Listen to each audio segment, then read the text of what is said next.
Welcome to Believers Talk in week 4 of the NFL football season. My name is Joe. I want to thank you for joining me for this live stream, this live play-by-play reaction as the Buffalo Bills go into Lambeau Field to play the Green Bay Packers. I'm looking forward to this game. It's currently 12:30. We're half an hour away from kickoff. I want to get on here, go over some injury news. Big news on the injury front in this game, guys. Right before this game starts, we just learned today that I want to get into a little bit. Also want to get into some keys to victory. Want to give you guys a prediction as well. I am currently 4-2 when it comes to my Bills predictions. I go against the spread and do the over/under. So we'll look at that and see where we fit as far as the spread and the over/under. Last I saw, the spread was 9.5. So I'll give you my thoughts on where I think the Bills will finish today as far as the spread goes. Big game week 4. Wasn't thinking that this would be a big game going into last week, but then going into Minnesota, the way we manhandled the Vikings, that makes this game a big game for the Buffalo Bills and for the Packers. Unfortunately, the Packers lose last week to the Washington Redskins. That makes this game a big game for them as well, as they fall to 1-2-1. We did see, I think they're 1-2-1. No, they're 1-1-1, right? Let me see. But we beat the Vikings for them, so that kind of helps them out. But we are looking forward to this game. Give me 1 second here. 1-1-1. So they're 1-1-1, and they're looking to rebound after a loss last week to the Redskins. But the Bills, again, looking hopefully to get that win to finish this quarter of the season 2-2, which would put a whole new hope, a whole new life into the season for the Buffalo Bills. And then, you have Aaron Rodgers come back from injury. He's getting better and better. He did practice during the week this week, which is the first time he did that. And then we do have a couple of big key injuries. Let's get into that right away. Big key injuries going into this week. We already knew about some of these injuries. First, McCoy for the Buffalo Bills. Sean McCoy is active. He will be playing today, and that's huge. In the pregame video, we talked about how the Green Bay Packers are one of the worst against the rush, allowing almost 125 yards per game. I talked about at that time one of our keys to victory here being getting set up on the ground game, getting the ground attack going. So that way it would open up the field a little bit more. Still think we have to use the passing game to open up the rush. Still think people will trust the Buffalo Bills passing game, and they'll load up the box to start the game. So I wouldn't be surprised to see us pass at first, but will be important to get that running game going, get McCoy going, get Murphy going, get Ivory going, get them all going out of the backfield here. Josh Allen's second road start. Obviously, after his first road start, we think he's looking pretty good at this point. So we'll see how he responds to this game. Lambeau Field, a little bit of a different atmosphere, but we'll see how he does. Big news on the Packers side of the ball. Wide receiver Randall Cobb was listed as inactive just today. He did something. He tore not tore, but he did something with his hamstring. The Bills have more than 2 running backs. We got McCoy, we got Ivory, and we got Murphy. So those will be the 3. Oh, Murphy's listed as inactive. Okay, I did not know that. I did not see that. So that's another huge note for Buffalo Bills fans. So and that's a shame because I am a huge Marcus Murphy fan. I'm sure a lot of you are. So that means that will be Chris Ivory and McCoy leading in carries. So we'll see what happens. But you still need to get that running game going. But yeah, for the Packers, Randall Cobb listed as inactive. Big injury report news for them as Randall Cobb listed as inactive, one of Rodgers' favorite targets. Tyron Jones will be playing today. From what again, especially if Murphy is listed as inactive, I believe Tyron Jones will be playing. He's been active the past 3 weeks. He's the guy that got his head almost taken off after he got his helmet off. So we'll see if he has any impact in the running game today as well. But also for the Green Bay Packers, Muhammad Wilkerson, we knew he'd be out, and that's going to be huge again with that run game. We got to make sure to use that to our advantage. As he's out of this game as well. So those are some of the key injuries. Again, Marcus Murphy is actually a key injury for us as well on the running back side of the ball, but having LaShawn McCoy back does help that out a lot. So hopefully we can get LaShawn McCoy going, get Chris Ivory going. Then we have Taywan Jones in there as well. See if he has any impact in the running game, as he's mostly just been special teams as the season has gotten underway. Again, big game here for both teams, as the Packers do not want to fall to 1-2-1. They want to get a leg up on the Minnesota Vikings, and the Green Bay or the Chicago Bears are right there too. They're playing hard as well. They're 2-1, so you want to make sure that you stay within striking distance with them as well if they keep winning. And then you have the Buffalo Bills currently sitting at tied for second and tied for last in the division at 1-2.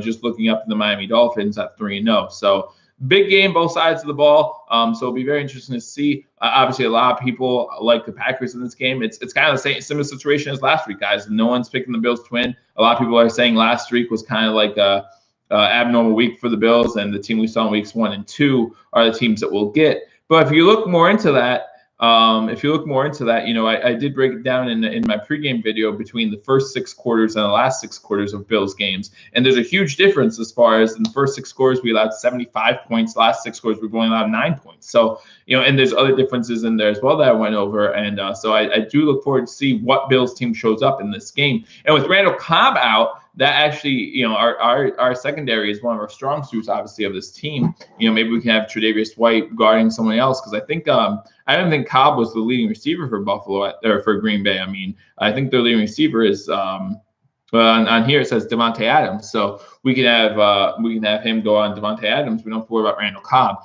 I mean, that Randall Cobb being inactive is a big thing. I think that really tilts things in our favor. I did see that Kurt Warren did like the Bills. Maurice, thanks for saying. They call it a trap game, and that's what they're saying about last week. Maybe it's just the Bills might be a little better than they played week 1 and week 2. They said last week was a trap game for Minnesota. They're saying this game is a trap game for the Packers. Maybe it's not. Maybe the Bills are just a decent team, and they just didn't play up to the potential weeks 1 and week 2. So we'll see what happens. I'm looking forward to this game, as I look forward to every game in the NFL season. Thank you for joining me on Believers Talk. If you are new, please hit that subscribe button, like this, share this video, guys, with your friends. Let them know that I am here giving you live play-by-play and reaction.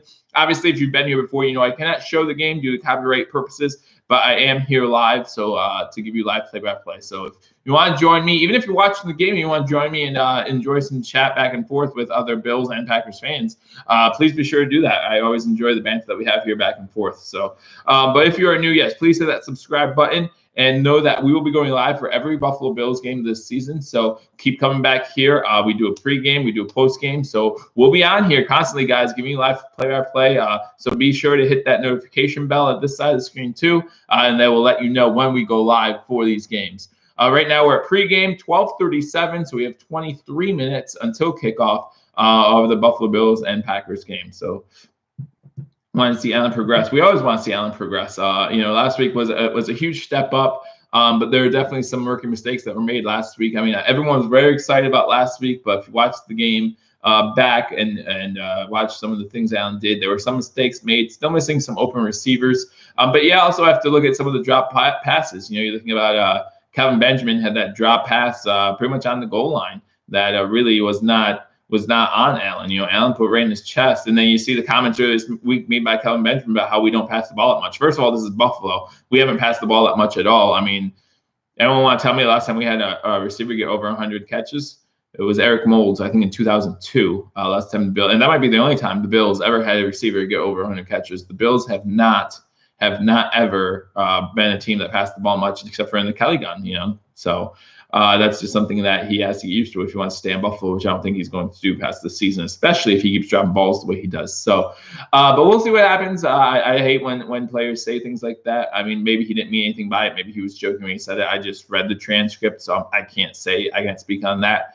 But yeah, that's kind of the way Buffalo plays their game. So we want Buffalo to keep playing their game. And that's going to be a big thing in this game too. I was talking about the going over the 3 keys of victory, and I went over this in our pregame video a little bit. One of the first keys to victory is getting pressure on Aaron Rodgers. Jerry Hughes, actually, according to Pro Football Focus, Jerry Hughes has had just as many QB pressures as Khalil Mack. They're leading the league in QB pressures, and they're tied. So, we need to keep getting that pressure on Aaron Rodgers. Aaron Rodgers is still not 100%. He is doing better. But he's still not 100%. Get some pressure on him, make some bad decisions, maybe cause some turnovers. Because last week, that's exactly what happened with Kirk Cousins. Caused some turnovers early, kind of put our foot on the gas pedal a little bit. Got 27-0 early, and they were just never able to recover. That's what we need to happen in this game as well. Need to be able to be able to get some pressure on Aaron Rodgers. So key to victory number 1, I'm going to say get pressure on Aaron Rodgers. Key to victory number 2, I'm going to say get that running game going. Again, the Packers are ranked close to last in the bottom 5 in the league in rushing yards allowed, close to 125. You got McCoy, healthy McCoy back there. You have Chris Ivory. You do have Tawan Jones, who's going to add some speed to that game as well. Unfortunately, we're going to miss Marcus Murphy in this game, but you do have Tawan Jones back there as well, who will add a different element So I look forward to that. Chris Ivory, for everything we say about him, he had a good game last game. So I'm looking to see him work again in that screen game. He worked well in the screen game last week and worked well in getting some tough rushing yards as well. So we do look forward to seeing that. And then my third key to victory, I forget what I said on Thursday was the third key to victory, but let's think. What do you think the third key to victory is? Red zone. In the red zone. Good afternoon, Dominic K. Welcome to Believers Talk. In the red zone, in the first 6 quarters, we allowed 9 red zone trips by opposing offenses, 9 touchdowns. The last 6 quarters, two red zone appearances, only 1 touchdown. We need to be able to stop them to field goals when they get inside the red zone. Again, I said this last week about the Vikings and it didn't happen, but the Packers are going to score points. If we can trade touchdowns for field goals and the Bills be the team scoring the touchdowns, that works in our favor. But we cannot trade touchdowns for field goals the other way. We need to be able to get in the end zone when we're in the red zone. Then we need to be able to stop them and stop them to field goals when they are in the red zone. Guys, the way this game works is the more points win. So we obviously want to be the team that scores more points. So we're looking forward and hope that we can do that today. Hoping to move to 2-2.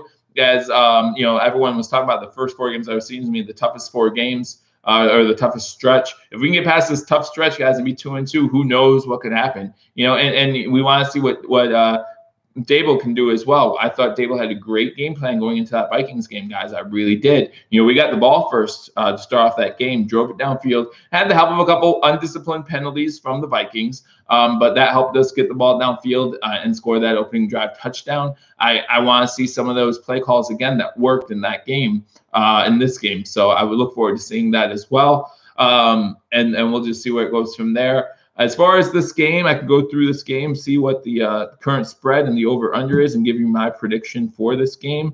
I do use the Score mobile app, so I'm not sure what apps you guys use, but that's where I get my spreads information from. The current spread on this game is actually 8.5 points. It started at 10.5, and it's gone down to 8.5. I think the Randall Cobb injury might have something to do with that as well. So it's an 8.5 point spread. The current over-under is 43.5. Before I heard about the Randall Cobb injury, I had this game going 28-20 Packers. That Randall Cobb injury kind of changes things a little bit. It really does. Do I see the Bills being able to pull off the upset here? I think so. I think they can pull off the upset. And obviously, again, if you've been with me for these live streams, I'll be cheering for that upset all day. Will they? I just don't know. If Aaron Rodgers is completely healthy, I just find it tough to see them getting this victory. So maybe I'll keep, since it's the Randall Cobb news is kind of new. I didn't have time to really rethink about it, but I will go. The final score of this game will be 28-20 Packers. That will obviously actually be the Bills would cover the spread in that scenario at 28-20, but we would do the over. So I'm going to go the Bills to cover the spread and the under in this game. So if you're a betting man or you're a betting woman, if you're betting on this game, that's how I would bet it. I do not take any credit or any fault in your picks. So if you lose, it wasn't my fault. I'm just throwing it out there. I'm currently 4-2 with those picks going into this week 4 of this season. And I do have the Bills covering the spread and us hitting the under in this game, which is currently, hitting the over in this game. I'm sorry, hitting the over in this game.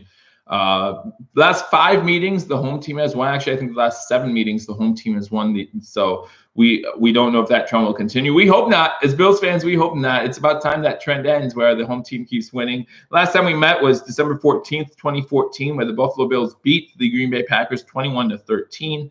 And then prior to that was 2010. We basically only play these guys once every 4 years just because of the way the scheduling works. And in 2010, the Packers beat us 34-7. So we hope that trend ends this week, guys. We hope that the home team does not, or this year, we hope the home team does not win. We probably will not be seeing too much more of these guys except for another 4 years unless we see them in the Super Bowl, which would be nice for Bills fans, I'd be sure. But I don't see that coming. Go over some of the 1 o'clock games for you, some games of interest maybe. Buffalo at Green Bay will start 1 o'clock. It's currently 12:44, so we got about 15 minutes till kickoff. Cincinnati at Atlanta. I have Atlanta winning that game. It's a 3.5 point spread. I have Atlanta covering that spread. Tampa Bay at Chicago. I actually have Tampa Bay winning this game. They were saying they don't know who's going to start. I believe Ryan Fitzpatrick has now been listed as the starter for that game. So I do have Tampa Bay come back with a win in that game. Dallas Detroit at Dallas. Detroit coming off a huge win against New England. Gotta tell me that Bills fans were happy about that win. Yeah, we know that Randall Cobb is out. Welcome, Dominic K. Big news for the Pack. If you're a Packers fan, that's going to hurt you a lot in this game. I think it gives White another chance to maybe cover Devontae Adams or something like that, which will be a lot better for us. Protecting the football will be important. Steven Tynan, I hope I said that right.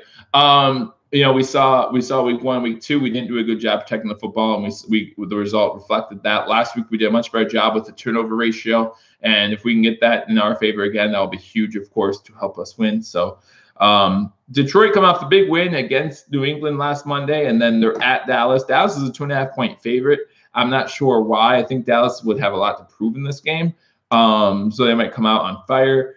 Detroit, I mean, they did beat New England, but they also lost to San Fran, so it's kind of tough to see where they're at.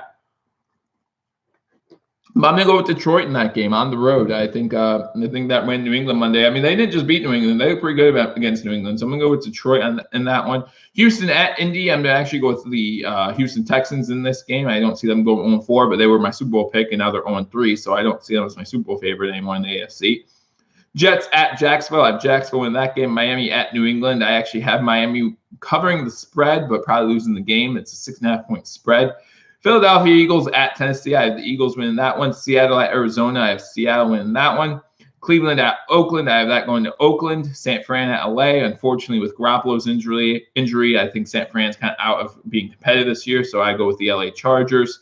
New Orleans Saints versus the New York Giants. I have the Saints winning that one.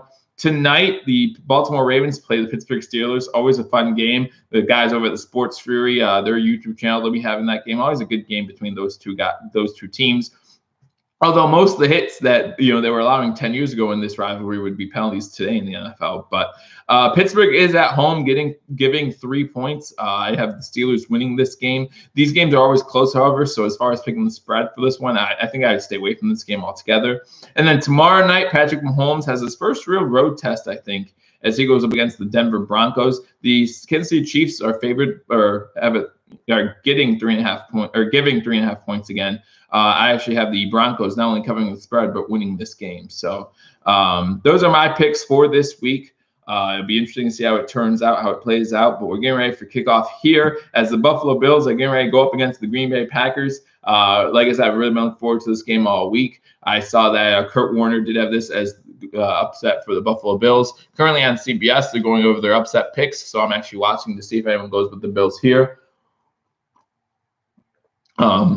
Phil went with Miami beating New England. I think as Bills fans, it's kind of tough, right? Because we want to see New England lose. We like seeing New England lose, but we don't want to see Miami at 4-0. But we do play them 2 times, so we still control our own destiny as long as we keep winning, right? So maybe seeing, I don't know, what do you guys think? As Bills fans, I got a couple of you in here now. As Bills fans, what would you rather see? Would you rather see New England lose and drop to 1-3, or would you rather see Miami win and move up, or would you rather see New England win and drop Miami down to 3-1? And then if we won that game, we'd be 2-2 and only a game back. What do you guys think? I'm kind of torn, because if it's not the Bills, I want what's best for the Bills, and maybe being a game back in the division is what's best for the Bills at this point. But man, I mean, if the Dolphins start 4-0, that'd be kind of tough. Even though we do play them twice, we can't guarantee that we'll beat them both times. You know what I mean? So, but we can't guarantee that they beat New England both times. I think if this game was in Miami, I would definitely be favoring Miami in this game if it was in Miami. The fact that it's in New England makes it a little tougher for me to favor them to win this game. But that New England offense just hasn't been doing much as far as putting points on the board. So they don't get Elman back till next week. So it'll be interesting to see.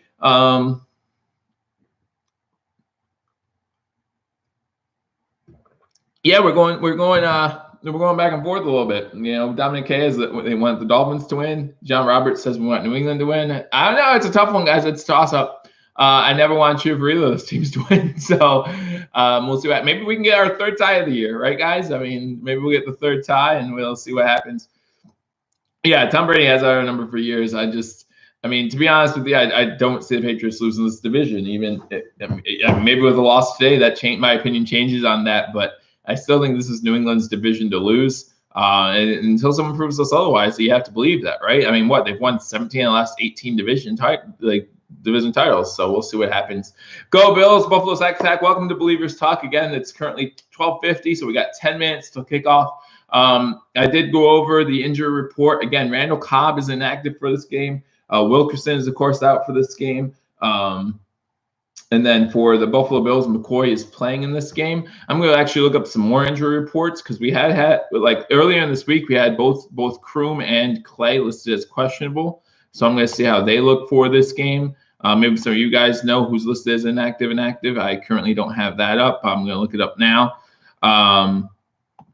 to see what's going on with those guys. Also, we had Shaq Lawson, I think, is a huge, if we're talking about getting pressure on Aaron Rodgers, I do believe Shaq Lawson is active for this game. And we're talking about getting pressure on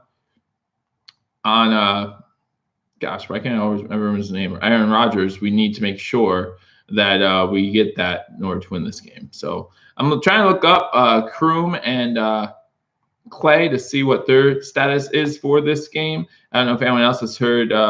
Yes, Wilkerson being out is huge. I think that's going to be great for us as far as getting the running the ball a little bit better. Who won the toss? Currently, the toss hasn't happened yet. Although I think sometimes I wonder about that. For high school football games, I officiate high school here, and we always do a mock toss prior to the game starting.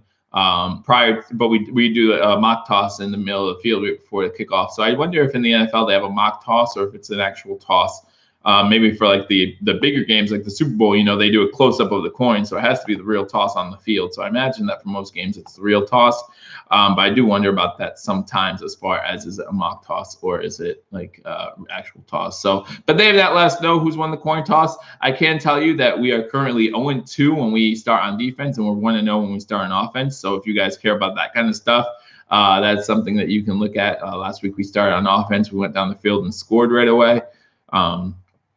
Previous 2 weeks we won the toss and deferred, and then we know what happened the previous 2 weeks. So again, I'm trying to pull up the injury report here for this game, see if we have any news on Clay or any news on Kroom. They're both listed as questionable going into Friday. So I didn't really look past Friday to see how they're listed as far as today.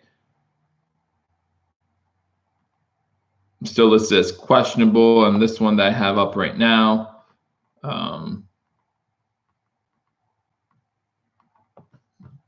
But yeah, also for the Packers, it looks like Justin McCray, offensive lineman, will be out as well. So that might help. I don't know I know someone asked earlier in the chat how will our offensive line do. I do think our offensive line played a lot better last week. I'm not sure if it's because they played better because they're just getting more used to the continuity of playing together, or if the play calling kind of went that way. I'm leaning more towards the play calling actually, and so I think it's going to really be up to Dable to do that again, to get pressure off our offensive line and kind of get the ball out of Allen's hands quickly. Aaron Rodgers has 6 passing touchdowns this season, 0 interceptions. Let's go through some of the stats for this game before kickoff. So looking at this game, you have Josh Allen, who's 39 for 70 so far in the season, 515 yards, 2 touchdowns, 2 interceptions. Aaron Rodgers is 77 for 116, 832 yards, 6 touchdowns, 0 interceptions. So again, to some points made here in the chat, we do want to try to get some turnovers, get Aaron Rodgers uncomfortable in the pocket, but we'll see what happens. Currently showing stats of Aaron Rodgers game after a loss. Since 2009, he's 26-9 after a loss with 93 touchdowns and 24 interceptions. So LeSean McCoy is listed as our top running back because, of course, he is, but he was out last week. But he has 16 carries for 61 yards on the season. And then Jamal Williams has 36 carries for 135 yards on the season, both averaging about 3.7, 3.8 yards a carry. Our leading receiver here is listed as Kelvin Benjamin. 6 receptions for 58 yards, and then their leading receiver is Devontae Adams, who has 20 receptions for 204 yards and 3 touchdowns. So those are some of the stats going into this game.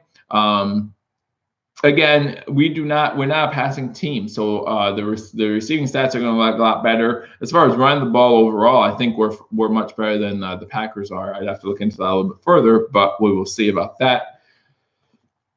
Again, I'm going to look at some of the injury report listings and see if Clay and Kroom are playing. Excuse me, guys.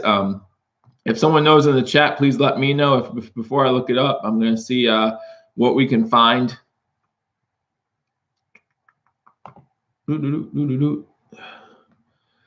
Looks like the matchup predictor, about 75% of people think the Packers are going to win this game, compared to 25% of the Bills.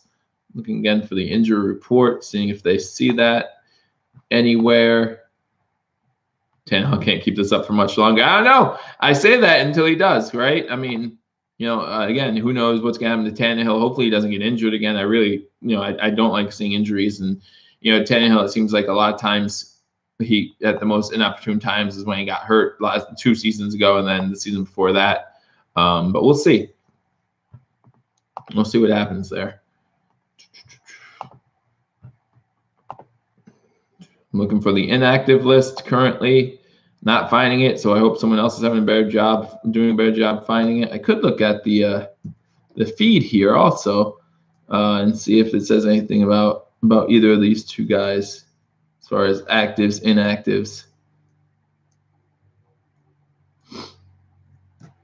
But again, if anyone in the chat room has heard about either Charles Clay or Jason Kroom, please let us know. I'm not sure if they're listed as doubtful or questionable for this game. Now I'm looking at Athlon Sports to see what we got here.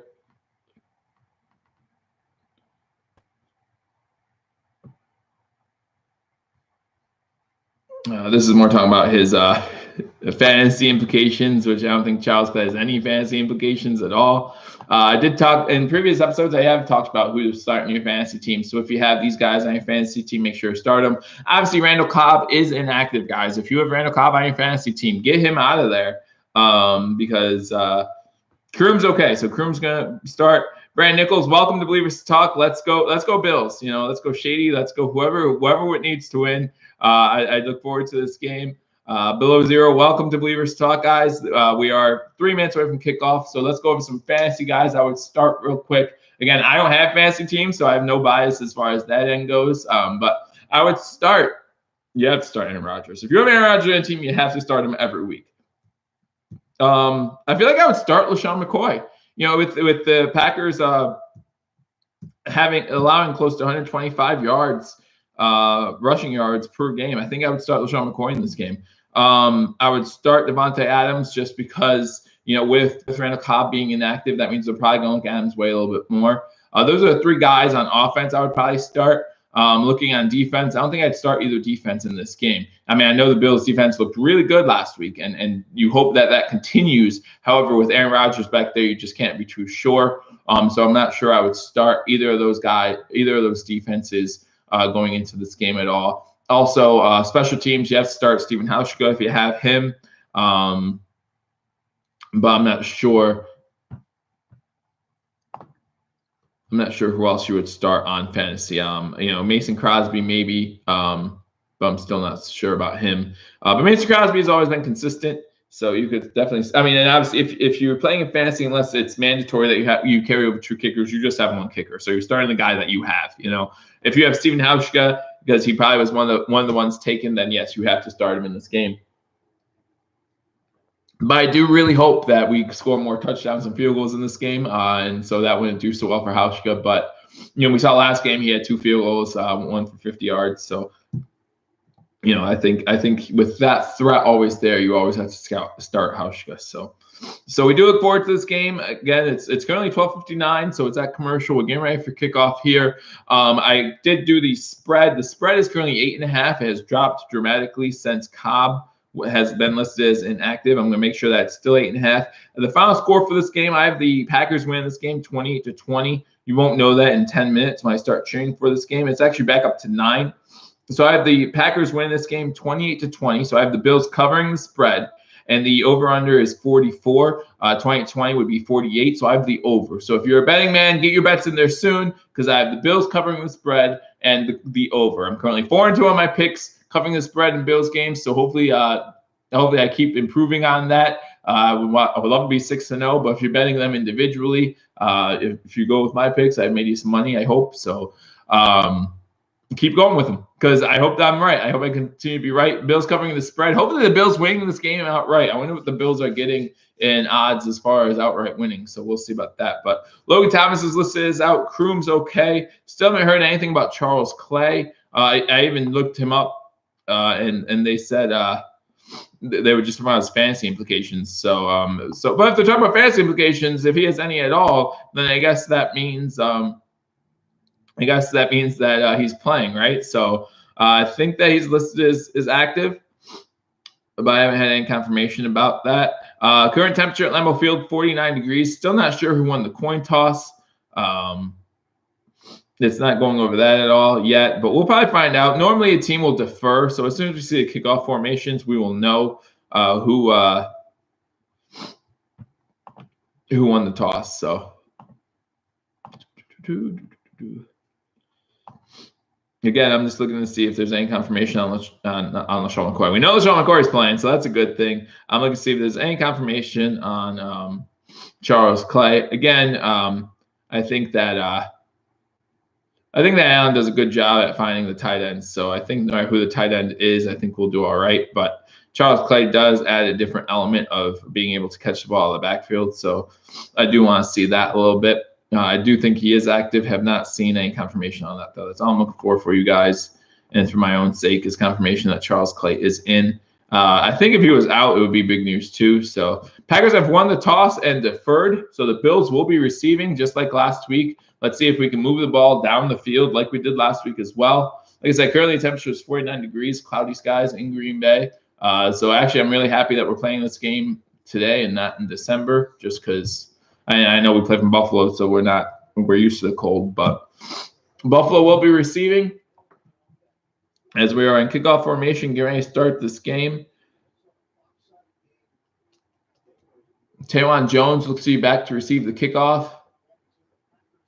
Let's see if Matthews can get away with not getting a penalty in this game for roughing the passer when he just touches the quarterback, right? I mean, it's kind of I have not personally agreed with those Clay Matthews penalties. I don't agree with Packers fans who say that's the reason why they tied in Minnesota. You know, there's still lots of game to play there. But all right, the kick is underway. Taylon Jones has it at the 1 yard line, taking it out. Obviously, gets it to the 20 before he's taken down.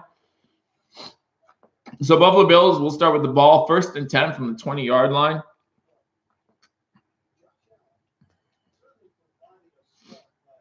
Josh Allen coming into the game. Yeah, he did have those 2 rushing touchdowns as well last week, and that hurdle over Barr, of course, which everyone loved. Hopefully we don't see too much of that today. Again, it's a good way to get injured, and the last thing we need right now is for Josh Allen to get injured, because if he gets injured, we're relying on Nathan Peterman, because for some reason the Bills still haven't signed a veteran quarterback. That's beyond me. So it's 1st and 10. They actually spotted the ball at the 19 yard line. Adams and shotgun. McCoy to his left. McCoy goes out for a pass, gets a screen pass to start the game. Gets about 6 yards to the 25 yard line. They actually mark him at 26, so they gave us an extra yard there, 27 yards. So it's going to be 2nd and 3 for the Buffalo Bills. 14:40 to go in the first quarter. Quick 7-yard pass to McCoy. Get him.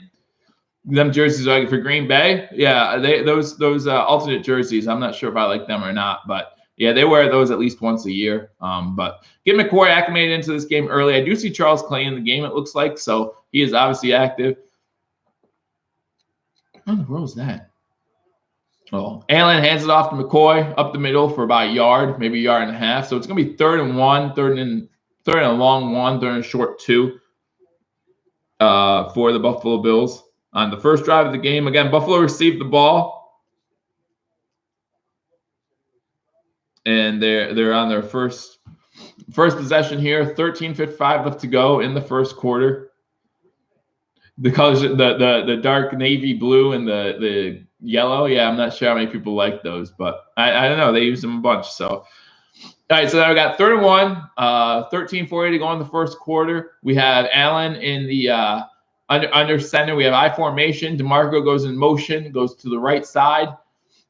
Handoff to Chris Ivory, goes up the middle. It's going to be close. It's going to be close depending on the spot. And they just drove him backwards afterwards. So we'll see if they give it to him. It's going to be a close close spot depending. So it might be 4th and inches here. Too far in Green Bay territory to go for it at this time.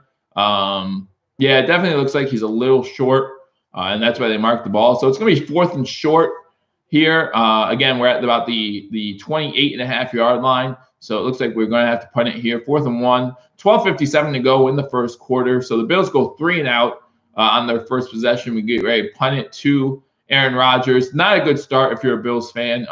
Need to get points on the board. Good punt back to the 25, 26-yard line. Coverage gets down there pretty good. They return about 5 yards to the 34. So Green Bay's going to start with the ball 1st and 10 at the 34-yard line. So here comes Aaron Rodgers as they get ready to have their first offensive possession. And again, if you're just joining us, Randall Cobb is listed as inactive for this game. So that's kind of big news. If you're a Packers fan, that kind of takes away some offense. And that's huge for Bills fans because that's going to help our defense out a lot. So Aaron Rodgers comes out first play. He's in the shotgun formation. We got 2 wide receivers to the bottom of the screen, 1 wide receiver to the top, running back in the backfield with him in shotgun. First play is a quick out pass to the tight end. Gets 5 yards before he's tackled on the play.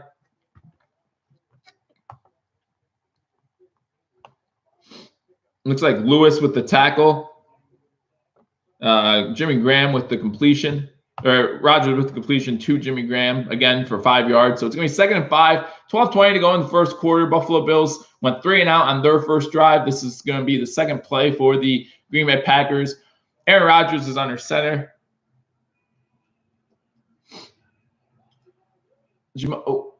Williams with a carry for 3 or 4 yards. There's a flag down on the play. So depending on the flag, this is going to be 3rd and 1. Looks like the flag is going against Green Bay. It's going to be holding on Green Bay. So now this is a huge spot. It's going to be a 10-yard penalty. It's going to be 2nd and 15. Need to be able to get off the field in these situations. We didn't do a good job week 1 getting off the field in these situations. It's 2nd and behind the sticks. So we need to be able to get off the field. Play smart defense. Don't do anything stupid to give them 3 yards in this situation. And get off the field and possibly give our team better field position. All right, so it's 2nd and 15, 3-yard line, 12 minutes to go in the first quarter. We have 2 wide receivers top of the screen. 1 goes into motion. Adams goes into motion. So now we have 2 on the bottom. Quick pass to Adams. Adams picks up a good chunk of yardage, gets to about the 42-yard line, 41 before he is tackled. So he's going to bring up 3rd down. Again, that's okay on these 2nd and long plays. I mean, for the offense, that's okay too. That's exactly what you want. You want to pick up 7 here, 7 on the next one. It's actually going to be 3rd and a little bit shorter than we want. Gave up more yards. He did. Hyde came up for the tackle and missed, so we need Hyde to make that tackle. So it's going to be 3rd and 3. Could have been about 3rd and 7, 3rd and 8 if I would have made that tackle. So 3rd and 3 at the 42-yard line. Buffalo, I would really love for them to get a stop here. Aaron Rodgers is in shotgun again. Williams goes into motion. They have 2 wide receivers top of the screen, 2 wide receivers at the bottom of the screen. Hughes is getting back there, getting some pressure. Rodgers is able to get away. Rodgers runs and gets the first down to the 49-yard line. So it's going to be 1st and 10, Green Bay. Hughes was looking for a holding call on that one. Did not get that. It definitely looked like Hughes was being held, but no call on the play. So Rodgers gets a QB sneak, is able to get the run to the Green Bay Packer 49-yard line.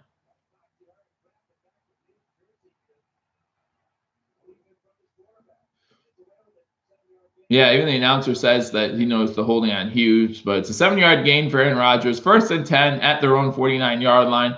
Going to run the ball with Williams. Has a big hole. Gets 11 yards to the Buffalo Bills 40-yard line. It'll be 1st and 10 Green Bay from the 40-yard line.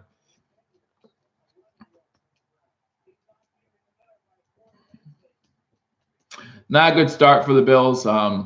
Again, I mean, we need to be able to stop them on defense here to, at best, a field goal. We went 3 and out on our first drive. This is the Packers' first drive. Started at the, I believe it was a 30-yard line of Buffalo. Now they're at the 40 or 30-yard, their own 30-yard line. Pass by Rodgers, a little high for Adams. Goes incomplete. So now it's going to be 2nd and 10. 9:49 to go in the first quarter. The Buffalo Bills and Green Bay Packers tied at 0. Rodgers had a clean pocket. Actually had Adams pretty open, just overshot him a little bit. So it's going to be 2nd and 10 for the Green Bay Packers, 9:49 to go.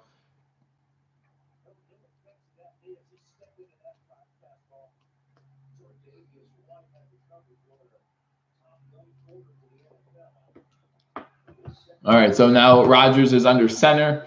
Have Williams in the backfield. Three wide receivers to the bottom of the screen, one to the top. Looks like we're blitzing.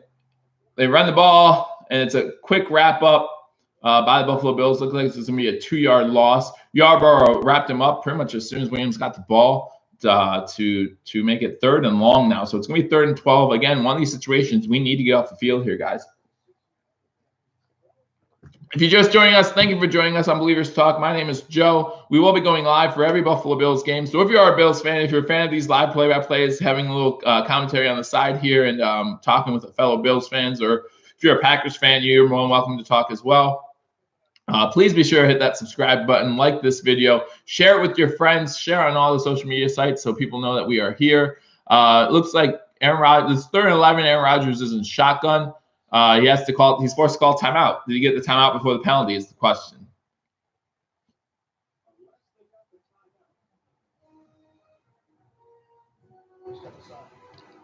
All right, looks like they gave him the timeout. So the Packers called their first timeout. It's going to be 3rd and 11 here in the first quarter. While we're on commercial break, I'm going to go over some of the scores from around the league, see what's going on in these early games. All right, so the Bills and Packers are still tied at 0. Packers have the ball 3rd and 11 at the 41-yard line. Atlanta has scored on Cincinnati, go up 7-0. Looks like it was a Matt Ryan. No, how did they score? It doesn't even tell me how they scored. It was an Ito Smith 7-yard touchdown run. So they're up 7-0 on Cincinnati. Chicago's up 7-0 on Tampa Bay with a Trey Burton 39-yard touchdown pass from Mitchell Trubisky. Cowboys and Detroit are 0-0. Indianapolis is up 7-0 on Houston with a Zach Pascal 4-yard TD pass from Andrew Luck. We have the Jaguars and Jets tied at 0. New England and Miami are both tied at 0. And the Tennessee Titans are up 3-0 on the Eagles early. So those are some of the early scores in this game. Again, Buffalo currently tied at 0-0. The Packers have the ball 3rd and 11. Really looking for a stop here again so we can keep them off the board to start this game, get the ball back. We went 3 and out on our first possession, and they just have been moving the ball downfield a little bit on us here. But this is a big key 3rd and 11 that we hope to stop them on. So far, our offense, we had a quick pass to McCoy. He got 7 yards on 1st down. Run by McCoy, got 2 yards. Put Ivory in the game, got maybe half a yard. So they stopped us just short. Made it fourth and short 1, and we punted it from our 25-yard line, let's say. There was definitely a holding on Hughes on that 3rd down run by Aaron Rodgers that they missed. Aaron Rodgers, it was 3rd and 3. Aaron Rodgers ran for 7 yards. They were definitely holding on Hughes. Again, Hughes, if you're just joining me, I talked about this in the pregame. Pro Football Focus says Jerry Hughes has had as many QB pressures as Khalil Mack. And no one's talking about Jerry Hughes. Everyone's talking about Khalil Mack because Khalil Mack has the stats like the sacks and the fumble recovery and the interception for a touchdown. And he's just a monster. But so is Jerry Hughes. So there was a holding on Hughes. Welcome, Caleb Wright. I don't know what you're saying is trash. Maybe this game, maybe the Packers, maybe the Bills. I don't know. But welcome to Believers Talk. We got 3rd and 11. So far this season, the average yards to go on 3rd down for the Packers is 9.9. That's crazy. It's the last in the NFL. 9:02 left to go in the first quarter. Just coming out of timeout. Like I said, they did give the Packers that timeout when the play clock was running down instead of the penalty. So it's going to be 3rd and 11 from the 41-yard line. Aaron Rodgers in the shotgun. Williams to his left. 2 wide receivers to the top of the screen. 1 wide receiver to the bottom with Jimmy Graham lined up at tight end. But he'll definitely be going out for a pass. You can actually tell just by the formation. He's not staying back there. They do run with Williams, and the Bills sniff it out, and they stop him for no gain. So it looks like on 4th and 11 that the Green Bay Packers will be looking to punt. Tyrone Johnson got in there on a little bit of a blitz, a delayed blitz, and was able to hit Williams in the backfield and wrap him up for a tackle. So 4th and 11, Green Bay is going to be punting the ball here to the Buffalo Bills, try down them deep in Buffalo Bills territory. I'm not seeing how the Packers are lined. Yep, I was going to say, unless they're going for it since they're in Buffalo Bills territory. But no, they have the punting unit out there to punt this ball away. 8:20 to go in the first quarter. The punt is fair caught at the 6-yard line. Might have been a smart fair catch because Packers players were gathering around the ball. So, might have been a smart fair catch at the 6. Normally you're told if it goes behind, if you go beyond the 5-yard line, you should just let go into the end zone or let bounce and see where it goes. But it was fair caught at the 6-yard line. So the Bills will start with the ball 1st and 10 at the 6-yard line. Obviously, this is a situation where we definitely want to get a couple first downs at least, get out of the shadow of our own end zone. Even if we don't score on this drive, maybe change field position a little bit. Give that defense a little time to rest after they're on the field quite a long time. Again, welcome to Believers Talk. My name is Joe. If you're just joining us, we will be going live for reaction and play-by-play for all Bills games. I cannot show you the game live just due to copyright rules and restrictions, but I will be giving you live play-by-play, live reactions. Currently 0-0, 8:14 left to go in the first quarter. The Buffalo Bills just got the ball first for their second drive, 1st and 10 at the 6-yard line. Allen is under center for the start of this drive with their I formation. McCoy in the backfield with DeMarco, his fullback, 2 wide receivers to the bottom of the screen. Starts with a fake run, fake handoff to McCoy. Kelvin Benjamin, again, got his hand on the ball. Might have been a little bit of a reach for him to get that one. I'm just happy it didn't get intercepted because he did tip it up a little bit. But so it's going to be 2nd and 10 from the 6-yard line. They're actually showing the leap by the hurdle by Allen last week. Says it got up in the air pretty good, but we'll see. So we got second and 10 from the 6-yard line. Allen's in shotgun. McCoy to his right. 3 wide receivers, bottom of the screen, 1 to the top. And fake it to McCoy again. They do get pressure on Allen right away, and he's able to get away from it long enough to throw it in the direction of Zay Jones, but pretty much out of bounds. Yeah, the game is in Green Bay. So they're at Lambeau Field. Buffalo started with the ball, went 3 and out. It's not looking good as far as this possession either. It's going to be 3rd and 10 from the 6-yard line. Show the screen and change the title. Again, I can't do that to the copyright restrictions. They will shut me down, and I don't want to do that. But I do want to give this game to you guys at least in some way, shape, or form. So Allen's in shotgun. McCoy's in front of him. We got 3 wide receivers bottom of the screen, 1 to the top. Allen throws the ball deep for for Benjamin, completely over his head, and then it looks like I'm surprised I let that go. Benjamin looked like he was poking in the face of one of the Green Bay Packer players. I'm really surprised I let that go for Benjamin. If I'm Coach McDermott, I'm definitely talking to Benjamin on the sideline. So a quick 3 and out for the Bills here as it's 4th and 10. The Bills punting from the 6-yard line. So change it to like book reading. So Bajorges is back to punt again for the 2nd time. From his own end zone. So again, Buffalo's not able to do anything on offense. It's going back to the first couple weeks of the season. Lucky our defense is able to a good punt here by Bajorges.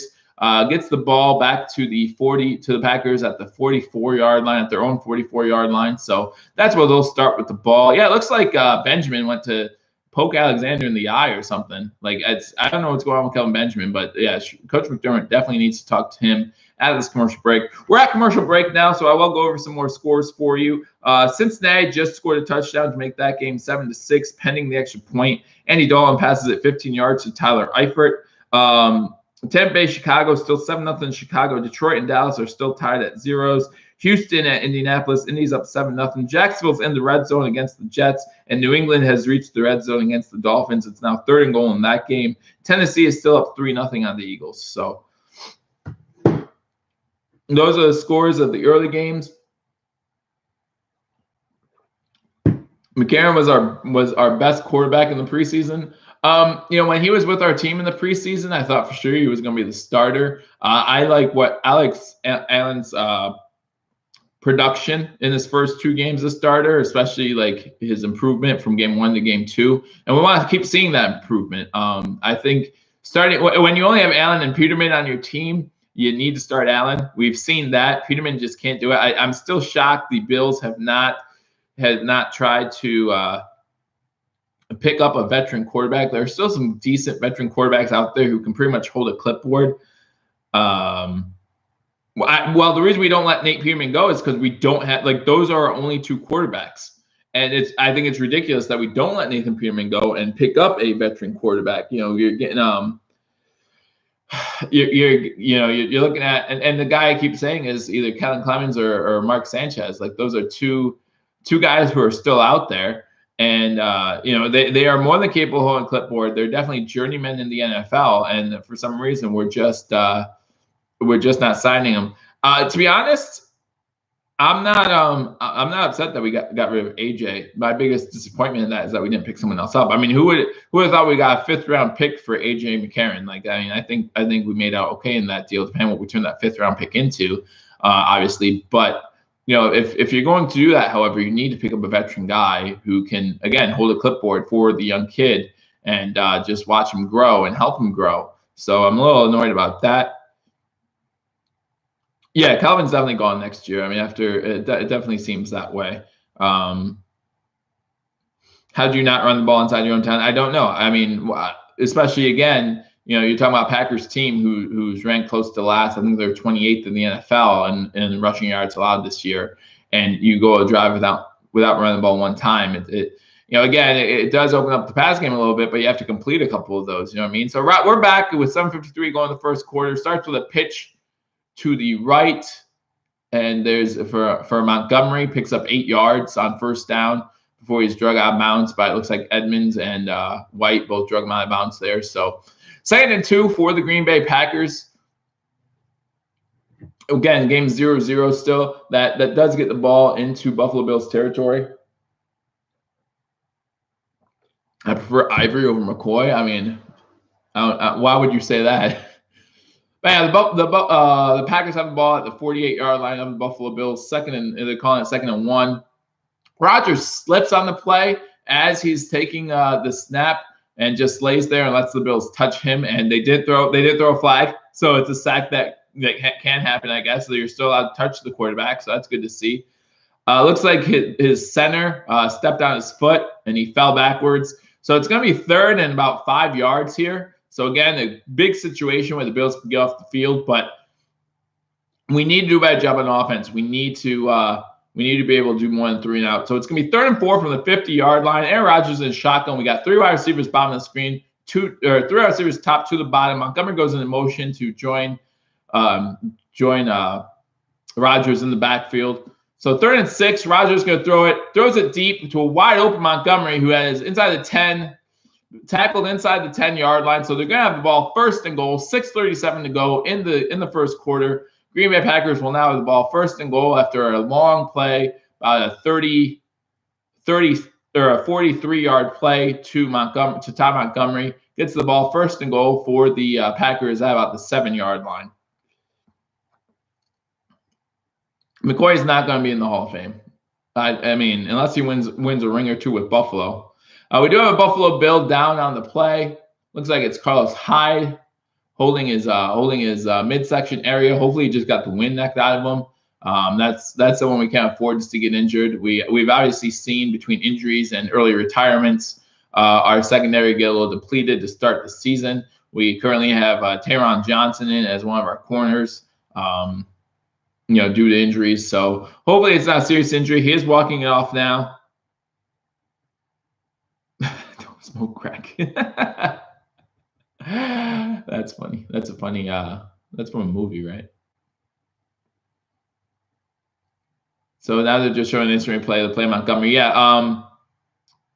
No one followed him. It looks like maybe Milano was supposed to follow him as he went down the sideline, and he just didn't pick him up. So we got 1st and goal for the Green Bay Packers. Like I said, 6:27 to go.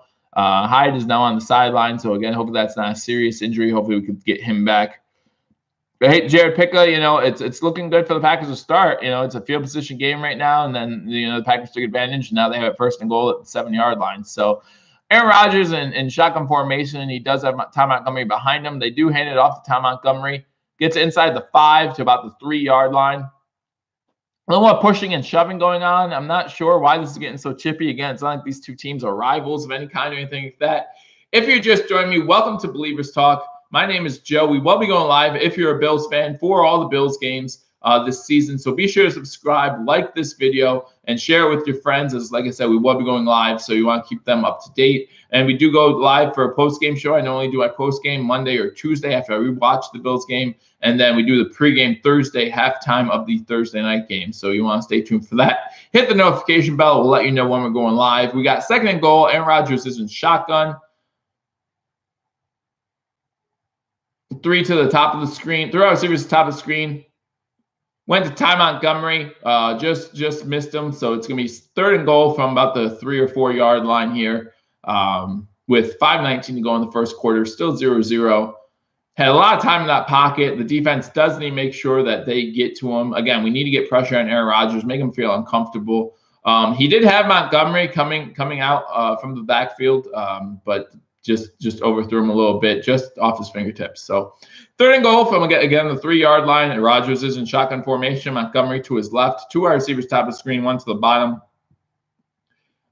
Looks like it was some sort of, normal pick play to Jimmy Graham. One of those ones that they never call for any team, so I'm not saying it should. But touchdown, Jimmy Graham. About 3 yard pass from Aaron Rodgers to Jimmy Graham. Go up 6-0. 6 plays, 56 yards. Drive took 2 minutes and 39 seconds. Nothing you can really do on those types of situations. Because, again, you got the wide receiver coming over. Allison's coming over. He's setting a pick, basically, even though he doesn't put his hands up, so it's not a penalty. And Graham's wide open. So 6-0. Packers, 5:15 to go. Point after touchdown pending from Crosby here. Extra point is up, and it's no good. Extra point is no good. So it's going to be 6-0 Packers, 5:15 to go. And Buffalo will be getting the ball, hopefully in better field position than we start with the ball on the last drive. But we do need to do better. I mean, we haven't even gotten a first down yet. We've seen the Packers move the ball on 2 drives. They got stopped pretty much by a holding penalty on the last drive. And then in this drive, they moved down the field in about 4 minutes and get the touchdown to make this game 6-0. Crosby misses the extra point, so the game is 6-0. Going to commercial break, let's go over some of these scores around the league. Again, thank you for joining my Believers Talk. My name is Joe. Hit that subscribe button, hit that like button, leave a comment. We can talk back and forth. Packers suck. Well, they're not sucking right now. They're beating us 6-0. So if they win here and the Bears lose, then they'll be in first place. So, all right, so we got Green Bay up 6-0 on Buffalo. Cincinnati and Atlanta are now tied 7-7. Chicago is still up on Tampa Bay 7-0. Dallas and Detroit are 0-0. Dallas is in the red zone. Indianapolis Colts are up 7-0 on Houston. Jets and Jacksonville, the Jaguars are up 3-0. New England got a field goal on that drive, so it's good to see Miami stop them to a field goal. So the Patriots are up 3-0 on the Dolphins. And the Eagles and Titans are still 3-0 Tennessee. Again, all these games are early. You look at the later games, you got Seattle at Arizona, Cleveland at Oakland, San Fran at LA, Chargers, and then New Orleans at the New York Giants. Tonight's game is going to be a big one. You got the Pittsburgh Steelers going up against the Baltimore Ravens in Pittsburgh. And then tomorrow night you have Kansas City at Denver. So those are your lineups. Not a good start for Buffalo, again, having issues moving the ball. On that last drive, I think it was brought up in the chat too, like we didn't run the ball one time. Again, the Packers have one of the worst run defenses in the league to start the season. We're backed up to our 6-yard line. Why not try to run the ball, get a little breathing room from your end zone? You don't have to pass it 3 times from the shotgun formation and let them know we're passing it. I'm not a fan of that.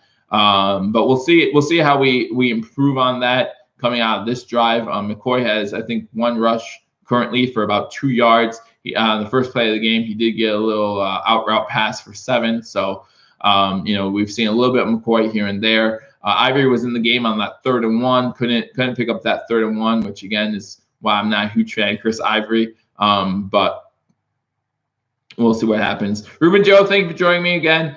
You must be dumb. Thank you for joining me too. Again, Packers up 6-0. So, congratulations to your Packers right now. Obviously, if you're a Packer fan, you really need to win this game. Again, big for both teams, I think, as far as where they're going in the season. Everyone predicted the Packers would be fighting for the division. Obviously, no one predicted the Bills would fight for the division. And after 2 weeks, everyone was pretty sure that the Bills would just have a forgotten season.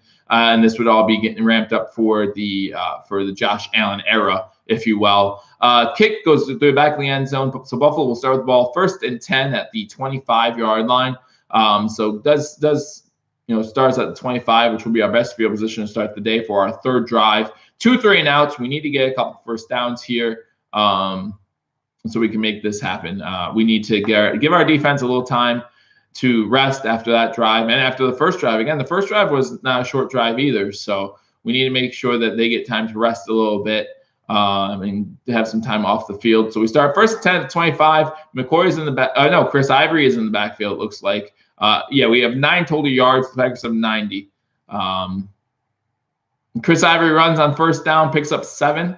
So much better start to this drive. But we had that start on the we had that start on the first drive as well. We had a 7-yard carry or a 7-yard gain on first down. So 7 yards gonna be 2nd and 3. It was a pick, but he did not put his arms out for a picked motion. So that's why they don't call a pick on that play. What do you think the Bills' record will be? Before the season started, I did a prediction show as far as how the Bills would do. I said 9-7. This game goes a long way as far as the predicting this season. But I say 6-10, 7-9 is where we're going to sit. So we have Allen in shotgun. We have both Ivory and McCoy in the backfield with them. McCoy goes out in motion. The handoff is to Chris Ivory, and he gets us our first down of the game on a 5-yard carry, maybe a 4-yard carry to get us to the 36-yard line. So it's going to be 1st and 10, Buffalo at the 36-yard line, 4:15 to go in the first quarter. Buffalo just got their first down. So we're looking at now, I think it's going to be 20 yards of offense in this first quarter. Again, we need to do a better job moving the ball. We got 36. Allen's in shotgun. McCoy to his right. 2 wide receivers spot on the screen, 1 to the top. Roll out, and then it's just way overthrown Charles Clay. I don't know what Allen's doing right now. He had Charles Clay in the flat. He had him. It was going to be like a nice 4-yard catch. Maybe Charles Clay would have room to run upfield, but just overthrew him by a good 3-4 yards just over top of his head. So 3-13, maybe this game goes a long way in determining that. If we win this game in Lambeau Field, this season's looking a lot better. If we lose this game, who knows? What do I think of Allen so far? In this game, not so good. Overall, I would say, typical rookie. And I do look forward to that. Set up a screen to McCoy. McCoy catches out of the backfield. Is able to get away from some tackles and gain 3 yards. You want more of a screen play. McCoy does take a shot when he was down. A little slow getting up, so he's going to go to the sideline. He got up under his own power, however. McCoy did one of those fancy things, where he's holding the ball out like this. He makes Whitecraft miss, and then able to get 3-4 yards out of the play. They actually only give him 2 yards on that one. So it's going to be 3rd and 8, 3:20 to go in the first quarter. I'm happy we actually got first down on this drive. So, that's an improvement. Allen so far this season, I like him overall. I think he's been the best rookie quarterback. Passes to Clay. Gets 9 yards for a first down. So Buffalo is going to keep moving the ball. I like Allen's leadership. You saw in the second game, or actually, in the second game when they the first game when they scored to open the third quarter. You saw in the first game he went right over to Tremaine Edmonds and that defense and said, "Now get me the ball back." Now it didn't work out for us in that game. That was the second game. Second game. Sorry guys. It didn't work out for us in that game, but I do like to see that leadership on and off the field. So 1st and 10, we got Allen under center, got Chris Ivory in the backfield, takes the H-back counter into Packer territory, so to about the 47-yard line. So we're looking at about 2nd and 5 for the Buffalo Bills at about the 47-yard line of Green Bay. So moving the ball a little bit better on this drive. Joshua Gooding, thanks for joining my Believers Talk again. Welcome to Believers Talk. If you are new, please be sure to hit that subscribe button. We do go live for all Buffalo Bills games. So if you're a Bills fan or if your team is not playing at the 1 o'clock time slot, other than primetime week 8, the Buffalo Bills are strictly at 1 o'clock, depending on flex scheduling, of course. 2nd and 5, we got Allen in shotgun, 2 wide receivers to the top, 2 wide receivers to the bottom of the screen. So 4 wide receivers set. Allen takes a snap from shotgun. Blitz is coming. Blitz gets there, but he's able to get the ball away just in time, and he throws it over Taywan Jones's head. So it's going to be 3rd and 5. They did get hit on Allen, but he was able to get the ball away. Well, be nice to me, guys. Allen's good once he gets into rhythm. Yeah, that's the problem in this game. Not really getting into rhythm yet. So we do want to see him get into rhythm a little bit. starting to worry about Allen. I'm not. I mean, it's still. I mean, this is still his second road start, third start overall in his career. I'm not. I'm not at that point yet. Everyone thinks that rookie needs to be good right away. I mean, he showed some good signs last week.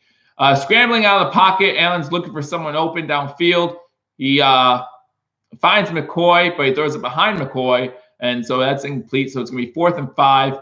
Those are the type of throws that Allen needs to make. He had McCoy cutting in, and he just threw it behind him. So Chicago did just score. Allen Robinson with a touchdown, so that game's now 14-0 Chicago. Allen again hit as he threw the ball. So it's going to bring up 4th and 5 with 1:30 to go in this game.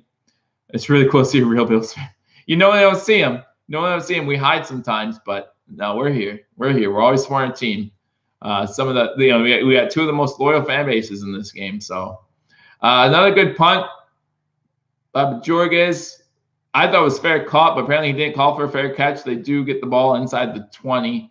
So it's going to be a punt inside the 20. Looks like the Packers will start with the ball 1st and 10 at about the 18-yard line. So with 1:27 to go in the first quarter, the Green Bay Packers are up 6-0. A touchdown from Aaron Rodgers to Jimmy Graham. They missed the extra point, but they are up 6-0, and they are going to get the ball 1st and 10 at the 18-yard line. Bills are going to lose. It's looking that way.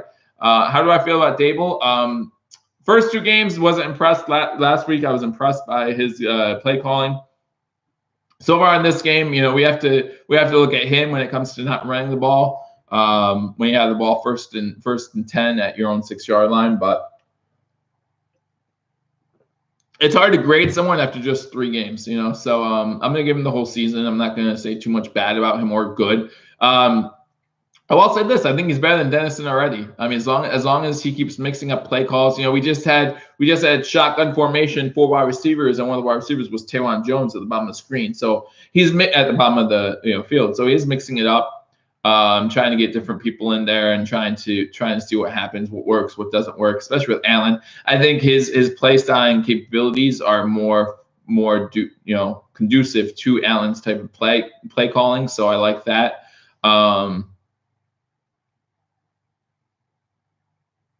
You think we have another Jim Kelly on our hands? I'm not going to go that far. I'm not going to sit here and say that Josh Allen's going to be a Hall of Famer. I'm going to wait a little bit before I say anything like that. But he needs some time, to grow. He needs some time to grow, and we'll see what happens. But I don't think I'm going to go that far and say we have the next Jim Kelly.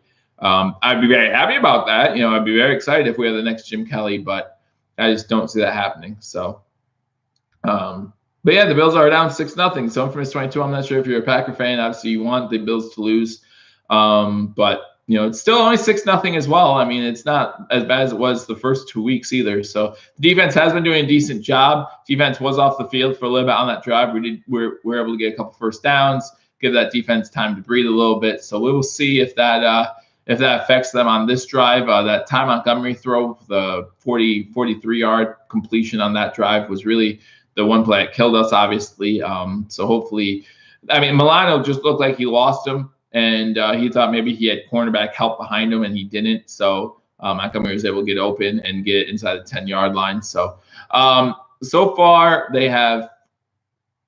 Well, I don't know what that was all about, but that's okay. All right, so Aaron Rodgers starts with the ball, 1st and 10, I formation.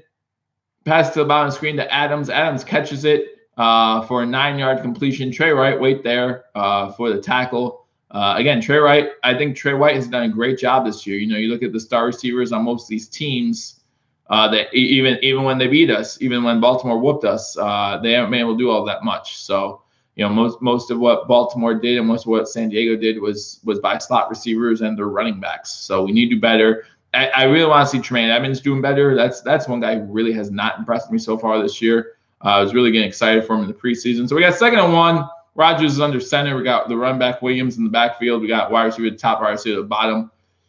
Fake handoff to Williams. Rodgers has all day to throw. Flag comes downfield. Looks like Graham was getting open, and Tyron Johnson held him. So it looks like it's either going to be a holding on Buffalo or pass interference, depending on when the flag was thrown, depending on what they saw. But this one looks like it's going to be against Buffalo on Tyron Johnson. for the pass. So it's going to be holding Tyron Johnson. It's going to be a 10-yard penalty. So it's going to be a 5-yard penalty. I'm sorry. It's going to be a first down Green Bay. But again, I mean, it was a long throw to. I mean, I didn't see it yet, so it wasn't a necessary hold. I'm not sure, but we'll see. You must be dumb. Big Packers fan, obviously. So far, it's looking good for you guys. Up 6-0. 38 seconds to go in the first quarter. Maybe it's time for me to start drinking a little alcohol here. We got the ball first and 10, 31-yard line. Rodgers is under center. We got 2 wide receivers top of the screen. Wide receiver to the bottom of the screen. I formation. Rodgers changing the play. Run to Williams. Williams has a lot of room getting inside Buffalo territory to about the 45-yard line. So one of the bigger runs Buffalo has allowed pretty much all season, especially in the middle of the field. I'm sorry, that was not Williams. That was Jones. Bush with the tackle. Bush was getting it looks like it could have been a face mask on Bush too, but they didn't call it. So Bush kind of took his arm and threw him into the ground. He was getting stiff armed. But so it's gonna be first and 10. Green Bay at the 39-yard line. Actually, they're in Buffalo territory at the 39-yard line. Already 6-0. Looks like they're gonna get one more play before the end of the first quarter. No. All right. So they let the play clock run out in the first quarter. So at the end of the first quarter, Packers are up 6-0 on the Buffalo Bills. They're gonna have the ball first and 10 at the Buffalo Bills 39-yard line to start the second quarter. Not the start Buffalo wanted, but it's better than the first quarters of the first 2 games. We do need to see progression. We were able to move the ball on the last possession that we had in the first quarter there, but it did take us to that third possession to be able to move the ball at all. First drive of the game, Buffalo went 3 and out, punted it to Green Bay. They got, I think, 1 or 2 first downs, and then a big holding penalty forced them to punt. And then they dropped the punt at the 6-yard line. We went 3 and out quickly because we had 3 pass plays, and then Carrick Rain, good luck to your Packers, especially the rest of the way. I'm glad that you're able to enjoy the live stream. Again, the Packers are up 6-0 currently on the Buffalo Bills at the end of the first quarter. We can go through some scores around the league right now and see how other teams are doing. See if those Dolphins can beat the Patriots. That'd be good to see, right? All right, so Packers up 6-0. Cincinnati is now up 14-7 on Atlanta. They had a Giovanni Bernard 10-yard touchdown, so that game is now 14-7. We got the Bears are up 14-0 on Tampa Bay. So if you're a Packers fan, that's a game you're really interested in. Tampa Bay does have the ball inside the red zone, but currently Chicago's up 14-0. They had a Trey Burton and Allen Robinson touchdown touchdown catch.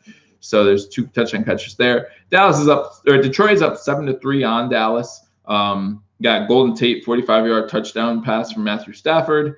You got Houston and Indianapolis are tied at 7. We have Zach Pascal at a 4-yard touchdown pass from Andrew Luck, and Jadeveon Clowney had a fumble recovery for a touchdown. And now Houston has the ball in at the 3-yard line moving in, so they're inside the red zone, getting ready to score again with that game 7-7. Jacksonville's up 6-0 on the Jets. Jacksonville still has not been able to put the ball into the end zone these past 2 weeks. They have 2 field goals there. New England, Miami. New England's up 3-0, and New England has the ball. Philadelphia and Tennessee. Tennessee is up 3-0 on Philly. And again, Tennessee not able to score touchdowns, but they got the win last week, 9-6 against Jacksonville. Now they're up 3-0 against Philadelphia. So good defenses there. Jacksonville is up 6-0 on Jets. Again, not able to get in the end zone, but able to stop the team they're playing against to minimal points. So we'll see what happens there. Tampa Bay did score a field goal, so they're up 14, or they're down 14-3 now. But yeah, Green Bay is going to start with the ball. It starts second quarter. Game just came back on. First and 10 at the Buffalo Bills 39-yard line. So, we got most of our yards on that last possession for the Bills. We're unable to get first down on that first possession, but we're going to see first 2 possessions, I should say. So, third time this season, the Bills have been shut out in the first quarter. Quick pass out to who was that? Allison. Quick pass out to Allison for 12 yards. So now they're again in field goal range already. Just moving down the field on this Bills team. This is more looking like the team that we saw week 1 in the first half of week 2. It is better for us if Miami doesn't go 4-0, but it's not going to matter. It's really not going to matter if we go 1-3. Especially the way we're looking. If our offense can't move the ball, we're I saw someone predict we're going 3-13 this year, and if our offense keeps looking like this, it's definitely not going to look good. But thank you for joining me on Believers Talk again. My name is Joe. If you're new, please subscribe, like this, share this video with your friends. Let them know we're doing a live stream. Just have Packers fan come on here and say they're not showing the game where she's at. He or she. I'm sorry. We got 2nd and 1 at the 30-yard line for the Packers. Fake handoff to the right. Rodgers is looking down the field. Almost caught and almost intercepted by White. White had the coverage on Adams. Adams did get his hands on it in the end zone. Was able to get a little pressure on Rodgers towards the end there. It did take a little bit. So it's going to be 3rd and 1. Yeah, he kind of Rodgers just floated that up, and both players were looking to make the play on it, and they both kind of slipped through both their hands. So it's going to be 3rd and 1. Buffalo, I would love to see Buffalo get a stop here, have Crosby try a long field goal attempt after he missed that extra point. 3rd and 1 from the 30-yard line. Rodgers is in shotgun. He has the fullback a little in front. So actually, weird formation here. They have the run back behind Rodgers. They have a fullback and the tight end getting ready to block, and they do hand it off, and it is a 1st down. So it's going to be 1st and 10, Green Bay at the 27-yard line. It was Jones in the backfield with Aaron Rodgers, and they had the tight end. It's almost like a pyramid type where you had the tight end, then you had the fullback, and then you had the running back, and they ran that way, picked up 3 yards. Hyde is still on the sideline, so it's not looking good as far as Carlos Hyde getting back into this game, or at least in the first half. 1st and 10 at the 27-yard line. Handoff to Jones. Looks like we're going to stop this one in the backfield if we could tackle. Hughes finally gets in there and gets the tackle. So it's going to be 2nd and about 13 at the 30-yard line. Buffalo had good pursuit there, and were able to contain Jones to a 3-yard loss. So 2nd and 13 from the 30-yard line. Again, this is one of those scenarios where we get them 2nd and behind the sticks. We need to be able to stop them to a field goal. We cannot. The big game is next week against Tennessee. Maybe, if we start 1-3, it's not the end of the world. Excuse me. A lot of people had us going 1-4 during the stretch. So, we have Tennessee at home. It would be nice to be home again for once. Screenplay set up nicely. And he's able to get the 1st down inside the 15-yard line before we finally bring him down. So 1st down, Green Bay inside the 15-yard line. Unable to bring him down, unable to tackle him.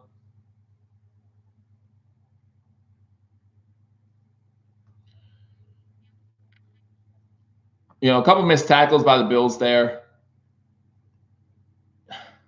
Poyer needs to do a better job wrapping up. He would have been stopped short if Poyer doesn't just go to hit him and just wraps him up and tackles him. I'm just not. Total yards, we have Green Bay with 155 total yards, the Buffalo Bills with 37. That's pretty much the breakdown of this game. Rodgers has the ball back, getting pressured up the middle. He runs, takes off. Gets 10 yards. So it's going to be 1st and goal inside the 5-yard line for Aaron Rodgers and the Green Bay Packers. That just does not make me happy to see Aaron Rodgers running, especially on a limp leg. I mean, he's trying to fix his cast right now, or not his cast, but it's an air cast, right? So he's trying to fix his cast right now because he's the way he slid. But we have Aaron Rodgers gimping down the field to getting 1st downs. It's just not looking good for the Bills right now, guys. Jimbo Herman, thank you for joining us on Believers Talk. I hope that you enjoy this. You're going to enjoy the stream. What's going on? It's one of those things where the officials just simply weren't ready. They snapped the ball, and the officials weren't ready, so they had to blow it dead. You're welcome for us being the Vikings. You're welcome. I wish we could do a little bit better in this game for Bill's sake. Obviously, as a Packers fan, you're happy that we're not doing that well. Yeah, so basically the officials were not ready. So it's going to be 1st and goal. The referee's just explaining that they're not going to get off the field. Brandon Nichols, after this, I'm going to take your advice and start drinking some real stuff. But it is going to be 1st and goal. Again, thank you for joining me on Believers Talk. Chicago just scored again on a Cohen 9-yard reception touchdown. So it looks like Chicago's running away with that game. Chicago 21, Indianapolis 3, or Tampa Bay 3. So that game is not going the way I thought it would. So hopefully he didn't put money on that game.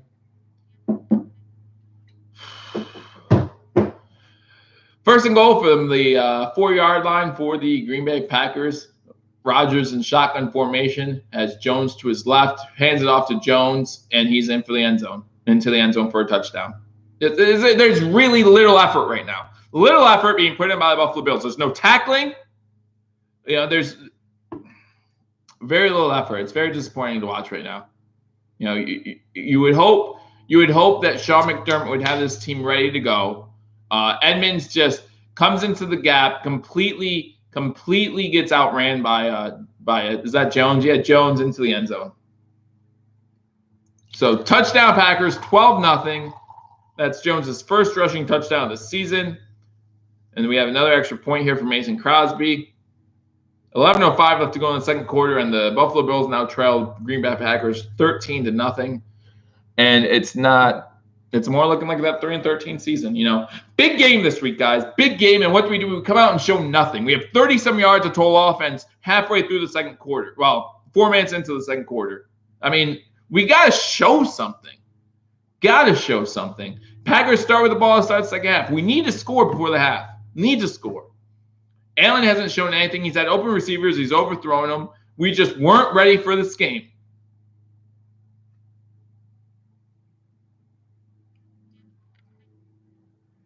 Really, I'm fine. Josh Allen's awesome. And not in this game he doesn't. And it's not the weapon. I can't even blame Kelvin Benjamin. Like last week, I blamed Kelvin Benjamin for a drop near the end zone. I looked at his stats. He only listed as 1 drop. I think he had 2 last week and probably more in the previous week. But, I can't blame anyone other than Josh Allen. He's not giving anyone an opportunity to catch a ball. We're not prepared. We're absolutely not prepared. It's just really weird to me. Like Josh Allen talked earlier this week about how we could carry momentum over, hopefully into this week. We're doing the exact opposite. Like, yay, we beat the Vikings. Yeah, everyone thought the Vikings were going to be good this year. Well, guess what? They're 1-2-1. They're not exactly world beaters right now. I'm not saying they're not going to be, but right now we got them at a good time, and they're 1-2-1. And now we're losing to the Packers, and we're not looking good at all. I mean, our defense has had some good defensive stops, but now Hyde's hurt, and it didn't look like he was coming back in the game anytime soon. Had his helmet off, standing on the sidelines. It's just ridiculous. It's pathetic when things like that happen. You look at the coaching staff, you look at the players. Everyone talked this week about, and even I did. Even I said, these are professionals. And so when you insult their coach and say that he might be on the hot seat, when you insult their defensive coordinators, they come out and play.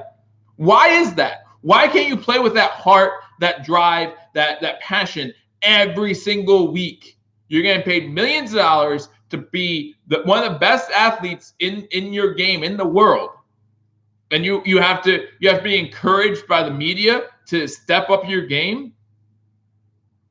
It's not, Herman, you might be right, but it's not always about catching breaks either. Like, sometimes you create your own breaks. Look at the Packers, for example. They created their own break when they drafted Aaron Rodgers and everyone passed on him. Kick getting taken out of the end zone by Taron Jones. And it's Bush, I think, in there. And I always hate that play because now we're starting with the ball at the 15 instead of the 25. Take the touchback. Thank you for wasting 10 yards, which, by the way, is hard for us to get right now. We can't get 10 yards. We got 2 first downs in a quarter and 5 minutes. And that was Taron Jones. I apologize. So we have the ball, 1st and 10 at the 15-yard line, 10:58 to go in the second quarter. Allen's in shotgun. Got McCoy to his right. Again, McCoy has 1 rush attempt so far. There's 2. Rush by McCoy, gets 4 yards. You know what happens when you gain 4 yards on 1st, 2nd, 3rd down? First downs. But instead, we waste it. You know, we had 7 yards on first down, the first play of the game. And what we do?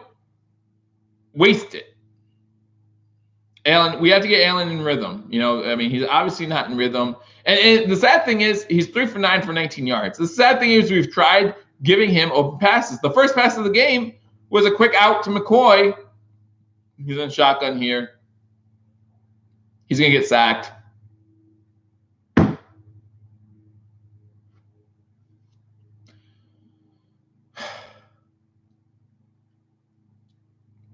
Now it's going to be 3rd and what looks like 12. Clay Matthews did not get called for roughing the pass on that one, which he shouldn't have. But, you know, every time Clay Matthews comes close to – no, it's 3rd and 15. I apologize. Every time Clay Matthews comes close to a quarterback, if you're a Packers fan, you have to worry about that. Why did he not pass through? Right? I mean, that's one of his problems. He's not seeing open receivers. He's not looking downfield. I don't know what he's seeing. We need to work on that a lot this season and in the offseason. So 3rd and 15, shotgun. He throws what looks like I don't know if his arm got hit. I'm not sure what happened there. But short of Kelvin Benjamin. So now they run over to the sideline, where they like to be apparently.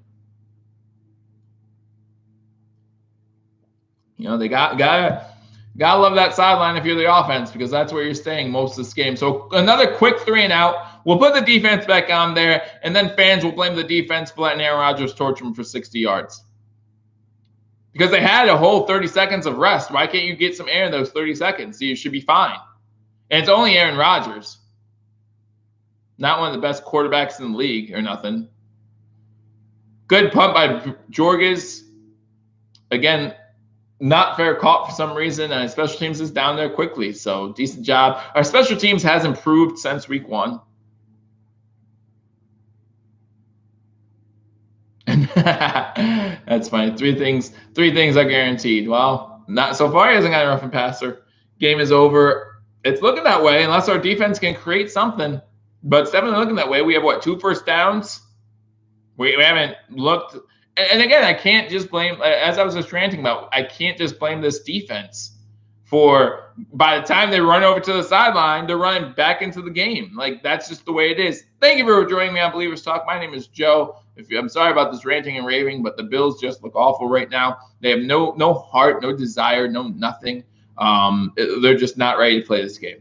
And to be honest, they don't look like they're ready to play in this league in this game. I mean, after a game last week where Jerry Hughes was getting to Kirk Cousins, we were getting a lot of pressure on Kirk Cousins, forced 2 fumbles, forced an interception. You know, to this, I don't think the Packers, and maybe I'm wrong, Packers fans. Maybe you can tell me I'm wrong. And you know, it's what is it, September 30th? So it's about time I get my first one wrong this year. But their offensive line is not that much better than the Vikings' offensive line. The Packers are not known for having a great offensive line. And the Bears look scary as hell. Aren't they up 21-3 now? Yeah, 21-3. But I'm just not inspired by this team. I'm okay with losing if you're showing me effort. I really am. If you show me effort, the losses will happen from time to time. But when you're not even showing effort, when you have Kelvin Benjamin more worried about pushing a defender after a play than catching a ball, when you have Josh Allen just kind of throwing ducks up there, I don't know. I just don't know. Atlanta tied the game. It's 14-14 in that one. Logan Paulson with a 17-yard touchdown catch from Matt Ryan. Chicago's up 21-3. Dallas is down 7-6. Houston's up 14-7. Jacksonville's still up 6-0. New England's now up 10-0. They got a touchdown from Cordarrelle Patterson, 55 yards. 10-0 New England, and the Tennessee-Philly game still 3-0. So a couple big scores there. Cincinnati just scored to go up 21-14. So that game's going back and forth. John Ross with a 39-yard touchdown pass. So that game's going back and forth. This game's 13-0 with the Packers having the ball again. And it's just not looking good.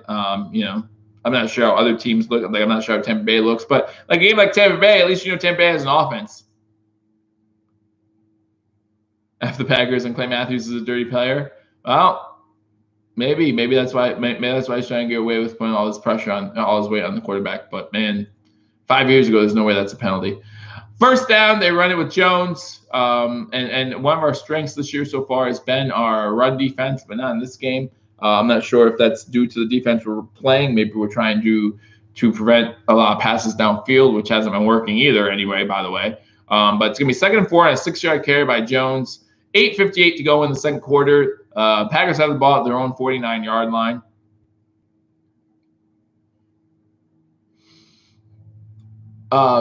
Yeah, I'm not gonna get into that trash talk. You guys can do all that. I know I'm a huge fan of SLC Seahawk. He's been a intercepted Buffalo. So that's what we needed. So there was a pass over the middle. Edmonds tipped it. So then the wide receiver tipped it and it went into Poyer's hands. So that's what we needed. So first interception thrown by Rodgers this season. Poyer on the field. Edmonds gets his hand up, gets a tip.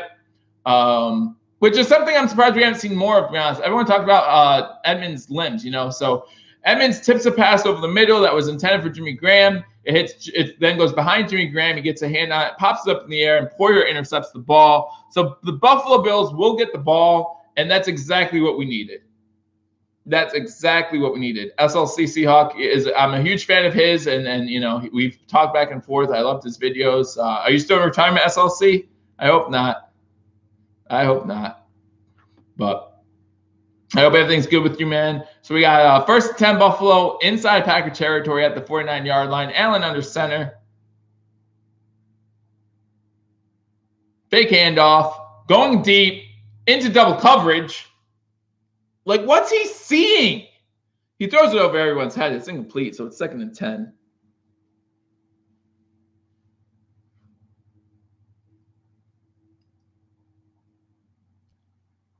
I don't get it.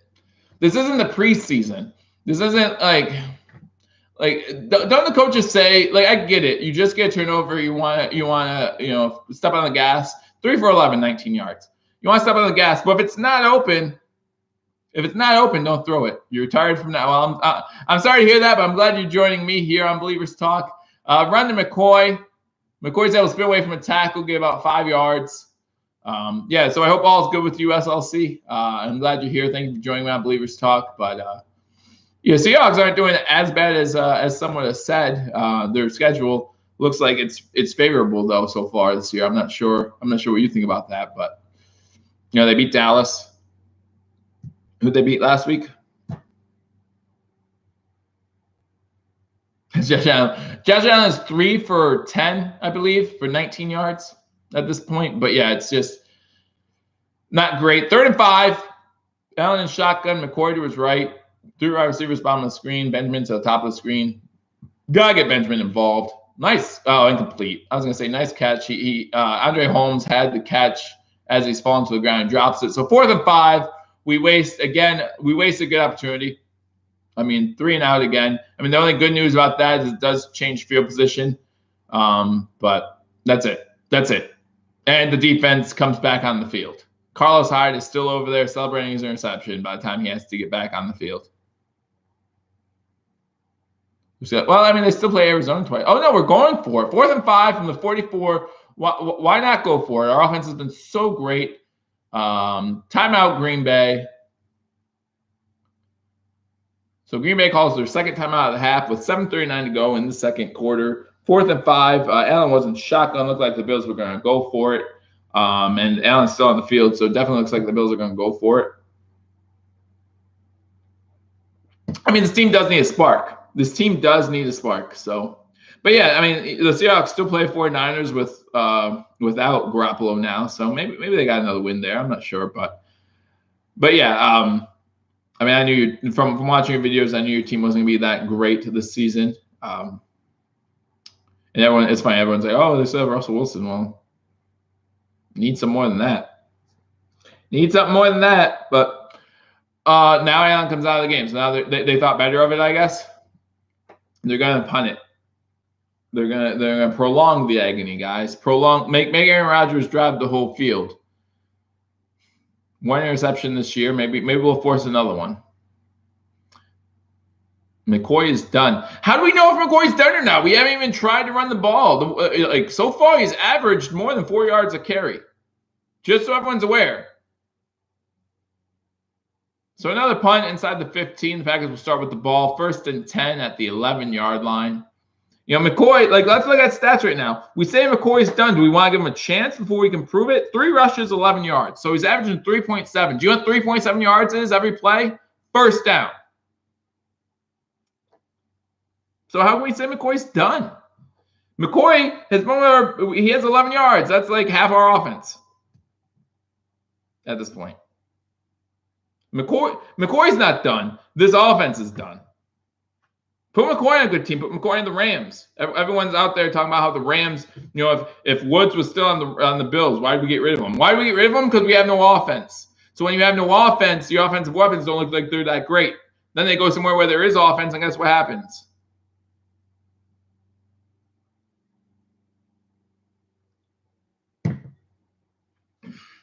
Great. Ivory's a perfect fit. That can get 3, 4. I mean, Ivory's 4 for 16 today, so he is exactly 4 yards. No, I mean, we do, like, every team needs a big, strong back, but you need a guy that can go downfield, because especially on this team with a rookie quarterback, you need a speed guy. All right, let me go through some scores since I just saw one flash by the screen. Cincinnati's beating Atlanta 21-14. Chicago's up 28-3 on Tampa Bay. They're killing it right now. You got Josh Bellamy with a 20-yard TD reception. Detroit is up on Dallas 7-6. Houston's up on Indy 14-7. Jacksonville was able to get in the end zone, and they are now up 13-0 with a T.J. Yeldon 31-yard touchdown pass from Blake Bortles. They're up 13-0 on the Jets. New England is still up 10-0 on Miami. And the Eagles were finally able to get into the end zone with a Jordan Matthews 56-yard TD pass from Carson Wentz to make that game 7-3. I know he's only getting older, but okay, so what he has 2 years left on his contract, right? So after this year, you get that young back who's going to replace him.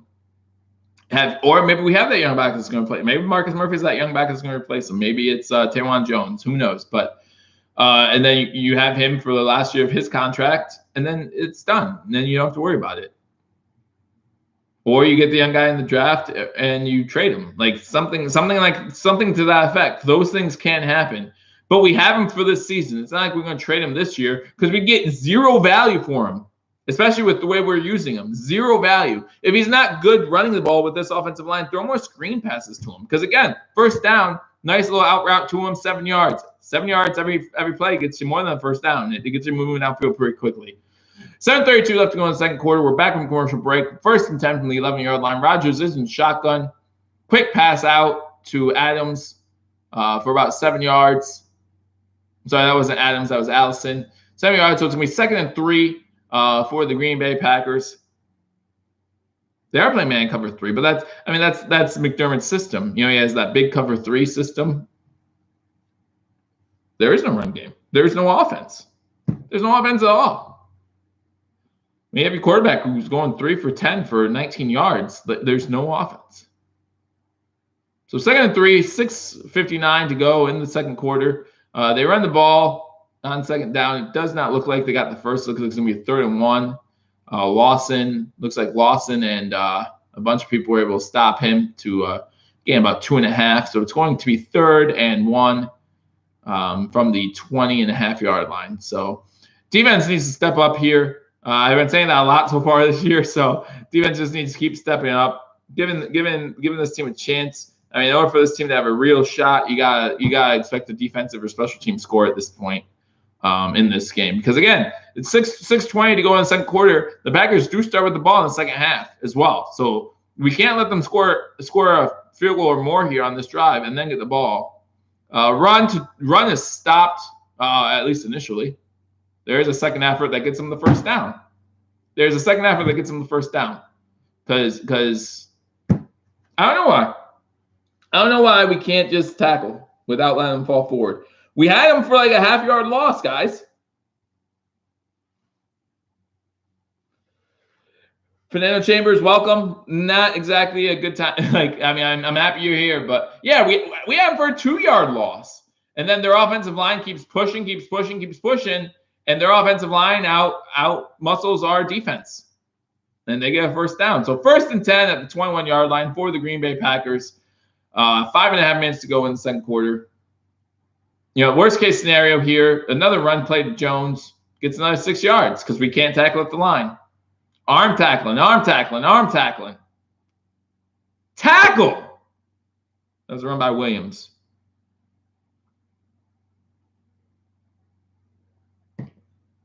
Yeah, no, okay, you're absolutely right. You're absolutely right. So demoralizing. Like, they can't even get you a first down. That Cincy game just went to 21-21. Calvin Ridley with an 11-yard touchdown. So that game is going nuts. So if you want to keep watching me here and turn on a game, maybe that's the game you want to turn on. But again, I do appreciate you joining me on Believers Talk. Rodgers is all day to throw, but it's an incomplete pass. It's funny, the guy was actually open. So I see. So he's wide open. Lance Kendricks is wide open, and he drops it. And you see Coach McDermott over there still clapping like he does. Like, what did we do there? We didn't do anything. What's the score? The score is 13-0 Green Bay. You would think it was a lot worse by the way the Bills have played so far, and B, my reaction to it. Green Bay has the ball, 4:46 to go in the second quarter. They start with the ball in the third quarter as well. 3rd and 4. Rodgers is in shotgun, run back to his left. So you got 3 wide receivers bottom of the screen. Now one's going into motion. Looks like Adams going into motion. So you have 2 on the bottom, 2 on the top. Goes to Adams, who's just wide open in the middle of the field. Gets it inside Buffalo territory to the 48-yard line. It's going to be worse. It's going to be worse. It's 13-0, 4:39 to go in the second quarter. It's going to be worse before halftime. And there's no reason other than the fact that the defense will have the longest rest of the game in between the second and third quarter. There's no reason to believe that we'll be able to stop them again. That's the first time I've seen White get beat all year. Trey White was in man coverage with Adams. Adams just faked out and went in, and he would just had to step on him the whole time. So 13-0, 4:18 to go in the second quarter. Rodgers is 9 for 14 for 130 yards and a touchdown. Running up the middle to Jones. Jones gets about 4 yards on the play, so it's going to bring up 2nd and 6. Taron Johnson with the tackle, but now Taron Johnson's slow to go. Man, I don't think we have corners and safeties left. I really don't. Johnson's holding his shoulder. I think he just mouthed to the training staff. He broke his shoulder, so that's awesome to hear.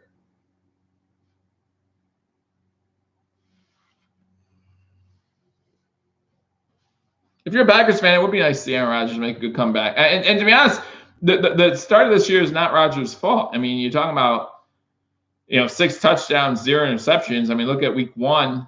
Week 1 against the Bears, they brought him back there. You're a player fan, so you like Rodgers. And Rodgers is one of the best in the league. I mean, after week 1, when he went down in the first half of that game, I was gasping. I didn't want to see that, But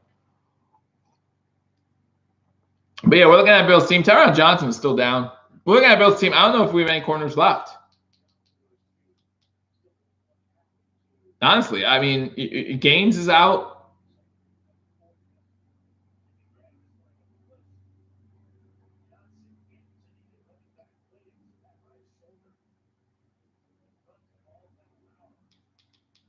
I don't know. He's looking better on the sideline at least, so maybe it's not as bad as it looks. He's not moving that shoulder yet. Oh, no, he is. Okay, good. So maybe it's not as bad as it first appeared.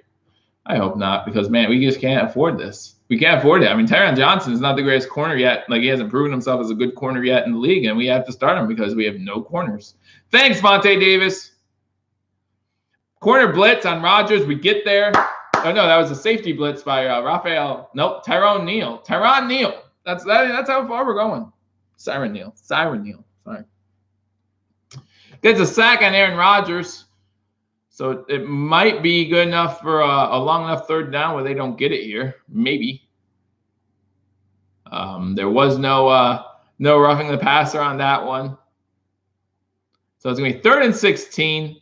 That was the first sack of the game for the Bills. The Packers allowed 12 sacks in the first 3 games. That's the first one that they allowed today. 3 minutes to go in the first half. 13-0 Green Bay. Green Bay has the ball. 3rd and 16 at their own 46-yard line. So that takes them out of Buffalo Bills territory. Quick pass to Adams. Gobbled up pretty much right away. Gets him back to maybe midfield. So it's going to be 4th down. Love to see Buffalo use a timeout here. get some time on the clock on 4th and 13. It does look like the clock is stopped, so it does look like they did use a timeout. Yeah, Buffalo uses a timeout. 2:49 to go in the first half. 13-0 Green Bay. It's going to be 4th and 13 from midfield.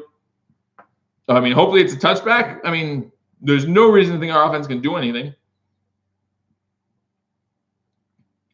So the Bills have 2 timeouts to go, 2:49 left. Looks like Tyrone Johnson's feeling a little bit better, so whatever he said was not what I thought it was, which is good. Chicago's now up 35-3 on the Tampa Bay Buccaneers, so that game is just looking bad. It looks like Ryan Fitzpatrick is still in there, so they might consider Jameis Winston. Gabriel had a 3-yard TD pass from Mitchell Trubisky, so Chicago's really kicking butt here. Detroit's now up 10-6 on Dallas. Houston 14-7, Jacksonville 13-0. New England's now up 17-0 on Miami. They had another touchdown from James White, a 22-yard touchdown run. So their offense is clicking, which is never good if you're an AFC East team. And the Eagles are still up 7-3 on the Tennessee Titans. Punt formation for the Packers. They punt it. Looks like we're going to try to get in the end zone. It's in the end zone, so it's going to be a touchback. So Buffalo will start with the ball. 2:41 to go in the second quarter. 1st and 10 at the 20-yard line. There's so much to break down in this first half on the Packers side of the ball. Not so much for the Bills, lack of effort. I mean, I really hope that Coach McDermott at halftime gives them quite a talking to, because it just seems like there's been zero effort in this game so far by the Bills. And it's still a game. 13-0, still a game. The defense is doing the best job they can to keep us in it. So 1st 10, 20-yard line, Allen's shotgun, Ivory to his left. Benjamin at the bottom of the screen. Looks like 4 wide receivers go out. No one's open. So he just pretty much throws it away.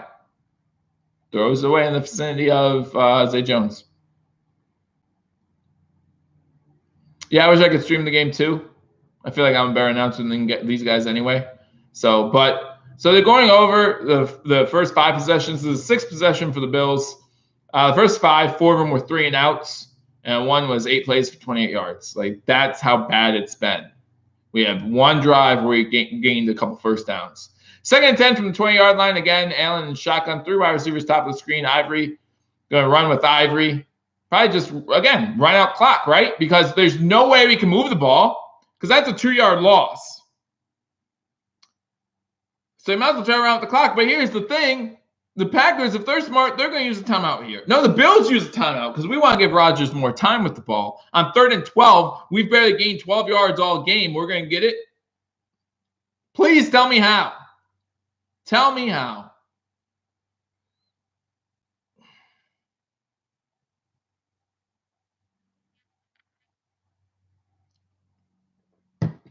Yeah, I don't know how YouTube makes up these rules, man. I just try to follow them. Just try to follow them. Wild first 3 weeks for Buffalo. It's not going to get any better.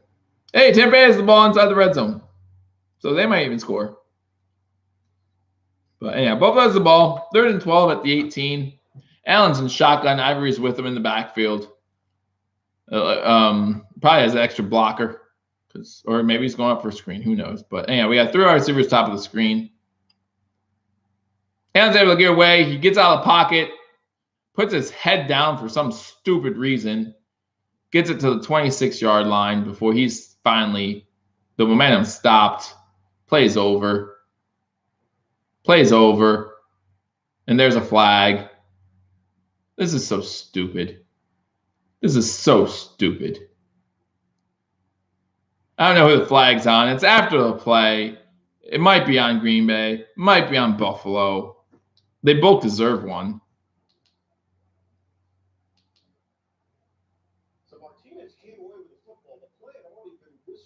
Right, the play was blown dead. Forward progress had stopped. I mean, this should have been stopped on the first play when the first series when Kelvin Benjamin starts poking in the face of a Green Bay Packer defender.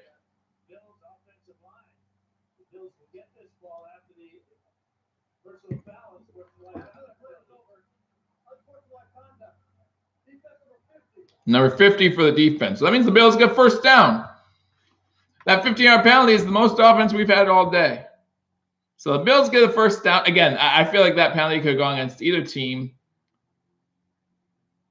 All right, so number 50, what number 50 did was he took his helmet off while on the field of play and starts yelling obscenities towards the Bills players.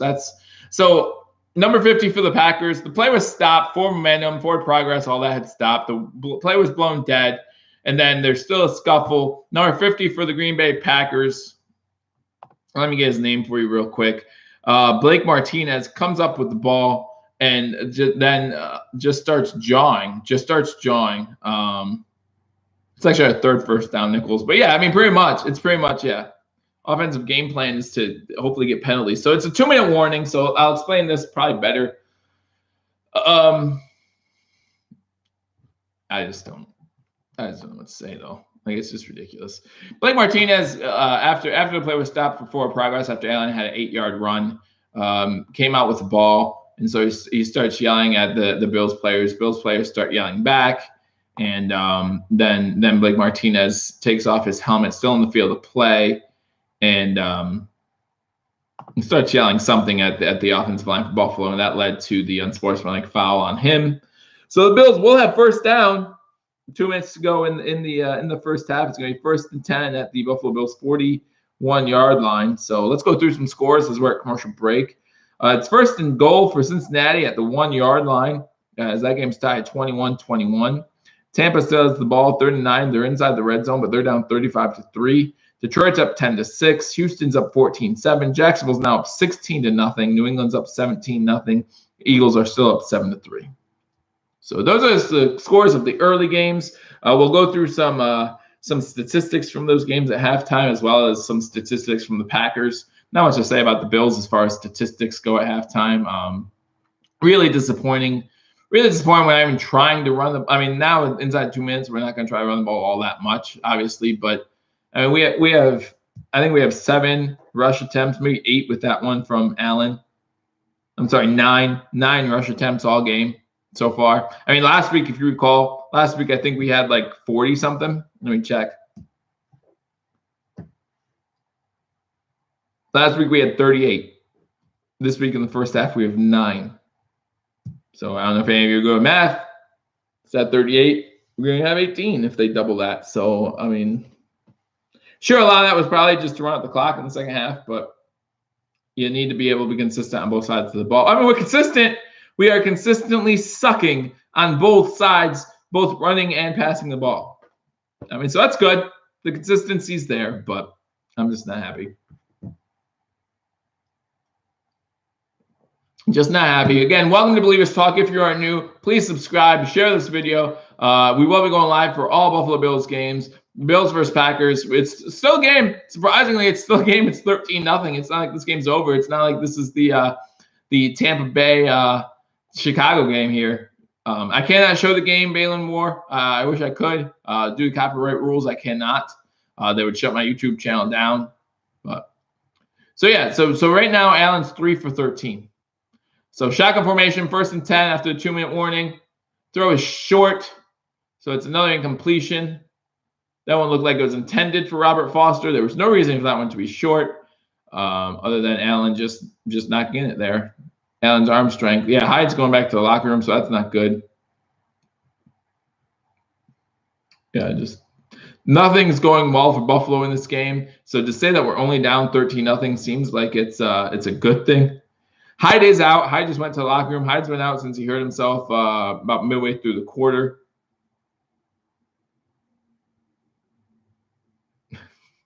Allen back to throw. Throws to Benjamin, broken up. Again, I mean, just no heart. Benjamin's not even coming back for the ball anymore. I did like your comment there, Don McKay. Glad I can watch this at home, too. I just don't know how I'd react in front of other people right now. Just, yeah. So Benjamin just showing nothing. Like, the throws to Benjamin. He's not coming back for the ball or anything like that. He's waiting for the ball to get to him. Allen's 3 for 15 for 19 yards. Really a great first half for him. I mean, it's hard to grade a rookie after a performance like this, just for this performance. Obviously, it's not going to be good. 3rd and 10, 1:51 to go. So with any luck for Packer fans, we'll give them the ball back with time to score, even though they have no timeouts. Allen's in shotgun. Throws it deep to Benjamin, who's wide open, inside the 30, inside the 25. So Benjamin with his first catch of the day, longest play of the day for the Bills by far. Gets it to the 25-yard line of the Packers. So big pass that play there, getting it from the 40-yard line to their 25-yard line. So 1st and 10, Buffalo. Allen again in shotgun, looking downfield. Can't see anyone open. Throws it away in the direction of McCoy, but not anywhere near him. He threw it out of bounds. So 13-0, a minute 21 left to go in the second quarter. Buffalo's ball, 2nd and 10 at the Packers' 25-yard line. So big play for the Bills there. Again, with how much I'm talking to you, you would think the Bills had no chance in this game. It's still 13-0. Still got a shot in this game, guys. Minute 21 to go. Hopefully, we need to get on the board here. We'd love a touchdown, obviously. But, we need to get points on the board here. Allen again in shotgun has McCoy to his right. Minute 21 to go. Buffalo still has 2 timeouts. So, technically we could throw some, small passes. Andre Holmes with a catch. Is that Andre Holmes? To the 20-yard line. Yep, Andre Holmes with the catch to the 20-yard line. So, minute 10 to go. 3rd and 5 from the 20-yard line. Fournette went out of the game for the Jaguars if you have Fournette on your fantasy team, so sorry to hear that. Dallas is now up 13-10. Allen in shotgun has McCoy to his left. They do call their timeout. If you're going to call a timeout, why wouldn't you do it to start? Like, why would you let 14 seconds run off the game clock and then call timeout? Just why? Why? Are you setting it up for something? Like, did you not? It's possible you see it at the line of scrimmage and you're not happy, right? So you call timeout. You call timeout, you get Benjamin back in the game. He was out of breath because he had 1 catch.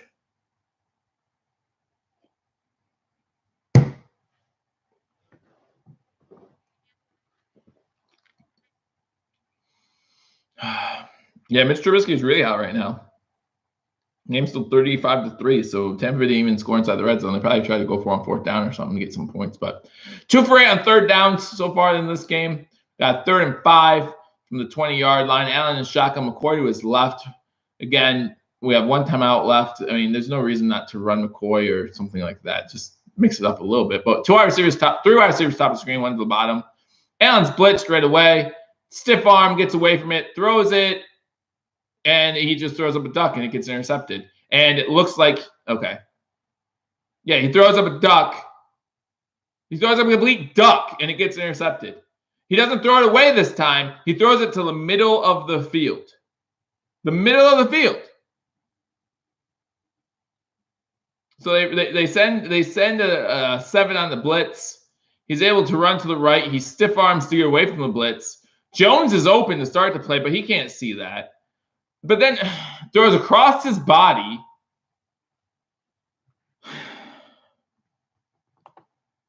So we're not getting any points in this half. For what? The third game? Third game, we have no points at halftime? Or no, second game. For second game of the season, we had 3 points at halftime. So Jaire Alexander had the pick. So now with 43 seconds left, the Packers do have the ball. I'm not even sure how long the return was. It was a decent-sized return, too. So got it to the 26-yard line from the end zone. So Rodgers is in shotgun formation from their own 26. You got 2 wide receivers top of the screen to the bottom. Screen pass to Ty Montgomery. Ty Montgomery gets 13 yards and gets out of bounds. So with 36 seconds left to go, does look like Green Bay is going to try to score here a little bit. There's no reason to talk to Allen on the there's nothing Allen can say that can make up for that. That's terrible. I love that. Well, I don't know why you throw that. I don't know what he saw. I would love to know what he saw in that play.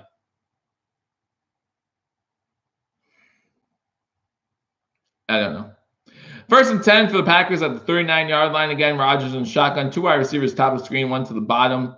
Rodgers back. Getting pressured a little bit, but has a pretty clean pocket. Throws it short. Gets another 1st down, however.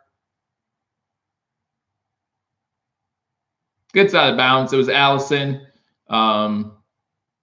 Sean McDermott is really mad because the defender pushes him backwards out of bounds, which means the clock should keep running because he was pushed backwards by Trey White. Trey White actually did a good job.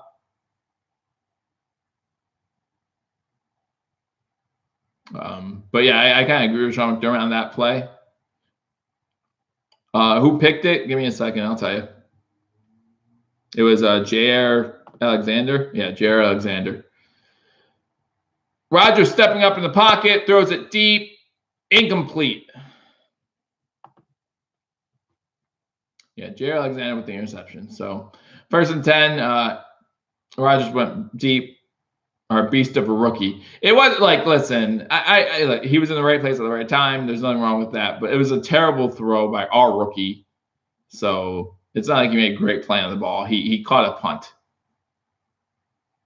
Allison was trying to get both feet in bounds and catch the ball. And he was concentrating on keeping both feet in, and he didn't get the ball in. So it's going to be 2nd and 10 from the Buffalo Bills 49-yard line.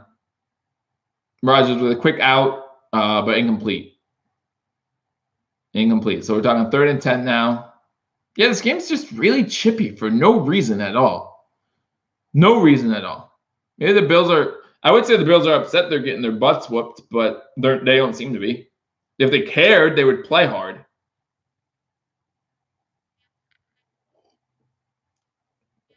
$16 seconds to go in the second quarter, 13-0 Green Bay. Again, Green Bay gets the ball to start the second half. Rodgers is in shotgun on 3rd and 10.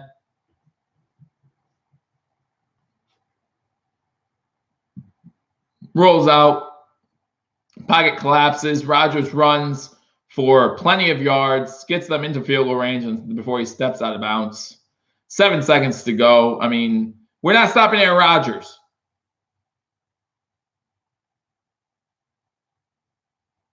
Yeah, I mean, I haven't watched too many Packers games this year, so he might be doing real well for you guys, and I have no reason to disagree with that. But so we can't stop a limped Aaron Rodgers from running the ball. Gets it to the 34-yard line. 1st and 10, 7 seconds to go in the first half. So they're going to set for at least a field goal here, but maybe more.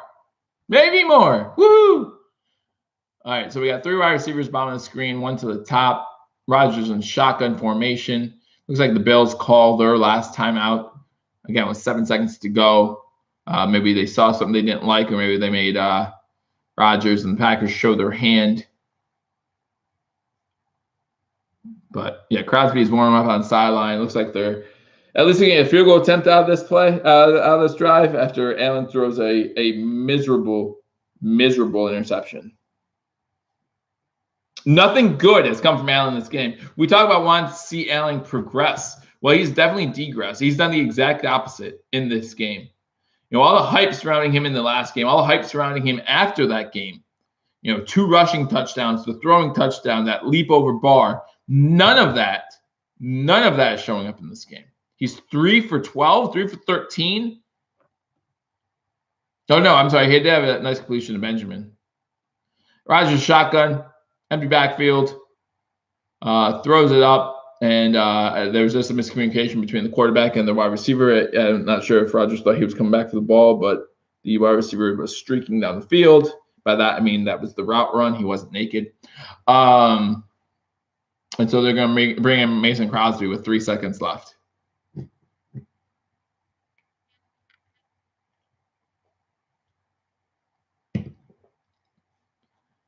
I understand that he's a rookie, but find me the last rookie that, and maybe there is some, but in the first half did this poorly. Mason Crosby with a field goal. If it's long enough, it's good. It's definitely long enough. So the Packers at halftime lead the Buffalo Bills 16-0. After we were in field goal position, we had a chance to put points on the board, and our rookie quarterback just throws up a duck of a pass and across his body, and Jaire Alexander with the interception. So 16-0 at halftime. Green Bay will receive the ball to start the second half. There's nothing good, if you're a Bills fan, about that half. Tremaine Edmonds getting his hand up, getting the interception. Okay, we'll go there.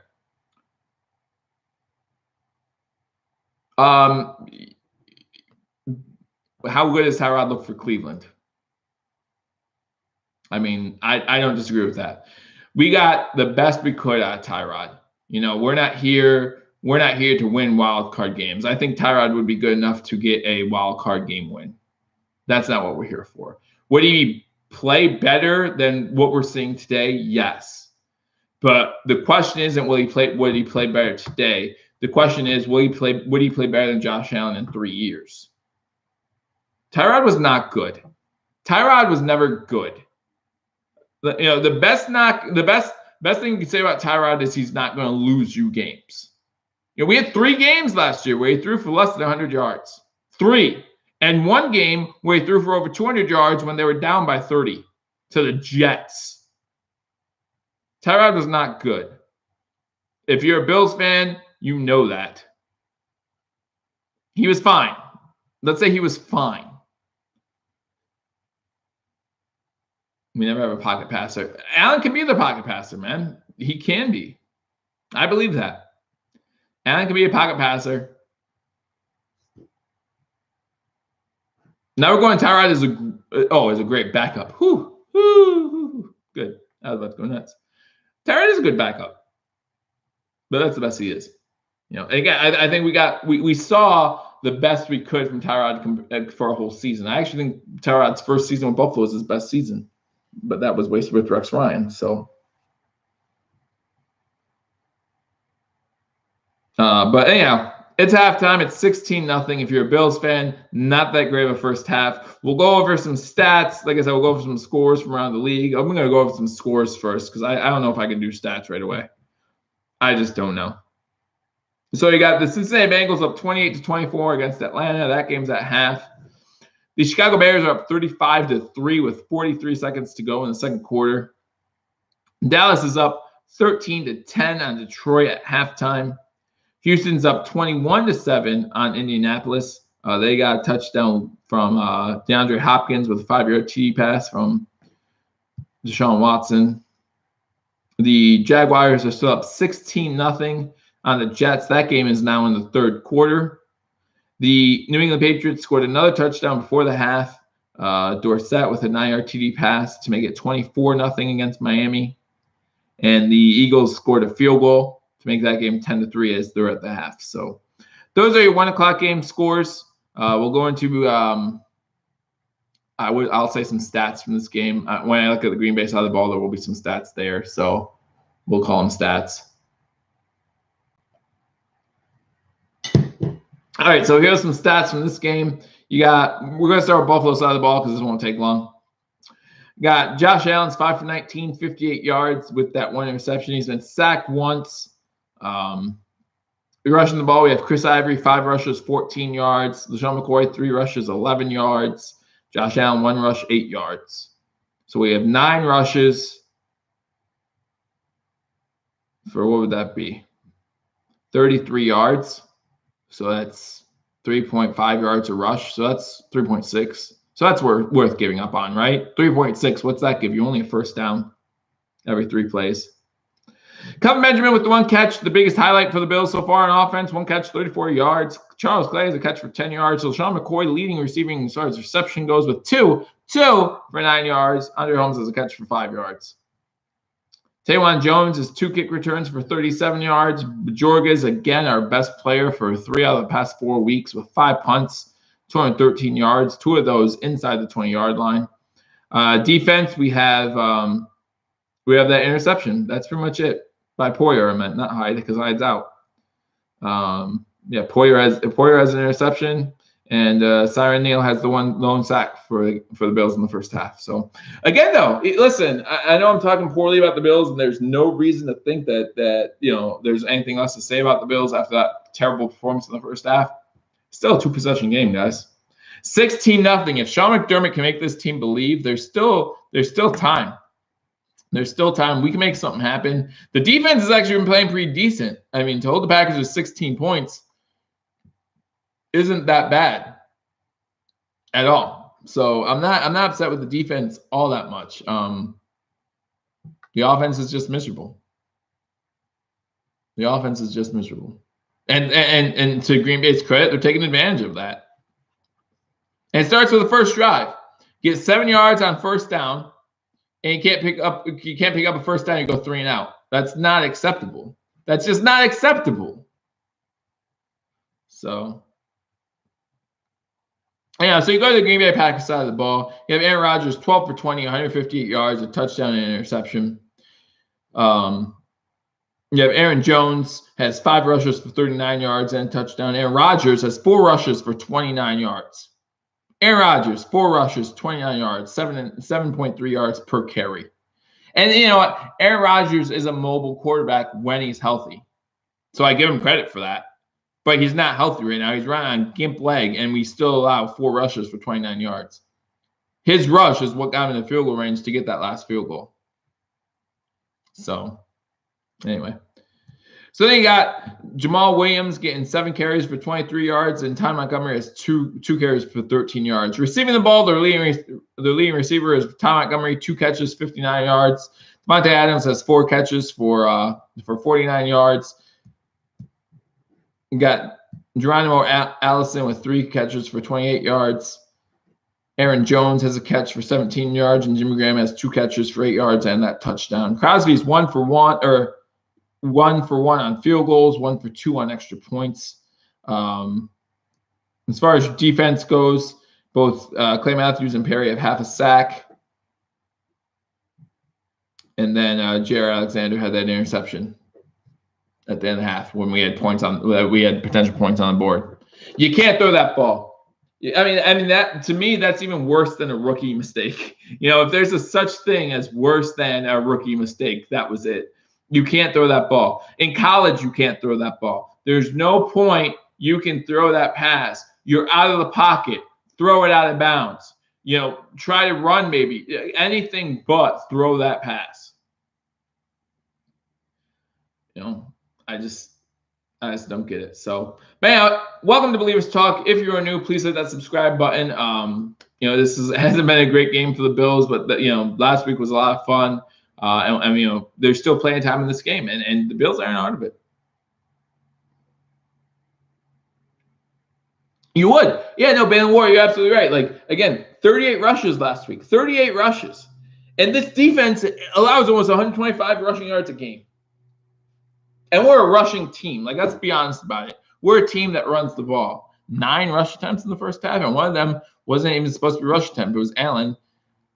Going back. Like, and then second half, unless we allow a touchdown on the first drive, we're still not out of this game. We can easily run our offense, which is run, pass, run, pass. That should be our offense. It shouldn't be this pass, punt, pass, interception.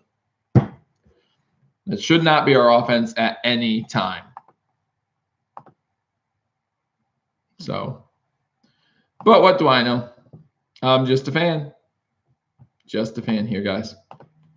You know, watching my team, and you know, it goes beyond just the play calling. The players just have no heart in this one as well. I mean, I'm going to go that far and say that there's no heart being shown by the Bills in this game at all, and it's really depressing to watch. If you're a Bills fan, it's just really depressing to watch. So that's just my opinion. I don't know about any of the rest of y'all, but that's really my opinion on this game so far. There's really nothing to be excited about if you're a Bills fan. And you'd be surprised that we're only down 16-0. You really would. You really would. So, but anyway, it's still the first, again, we still have a whole half to play. So plenty of beer left to drink too. So that's a good thing. Am I a Bills fan or Packers fan? I'm a Bills fan, but I'm an honest Bills fan. And I'm going to be honest about my team. My team has shown no effort in this game. No effort. You know, I mean, we had a couple plays where Benjamin could have come back for the ball.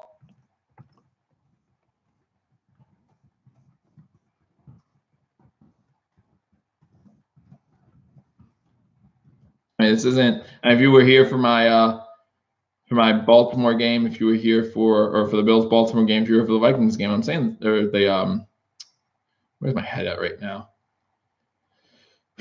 For the Chargers game. Like, it's the same thing. I'm not gonna lie about this team. This team looks terrible. Like, if this is the team, like last week we looked great. What happened?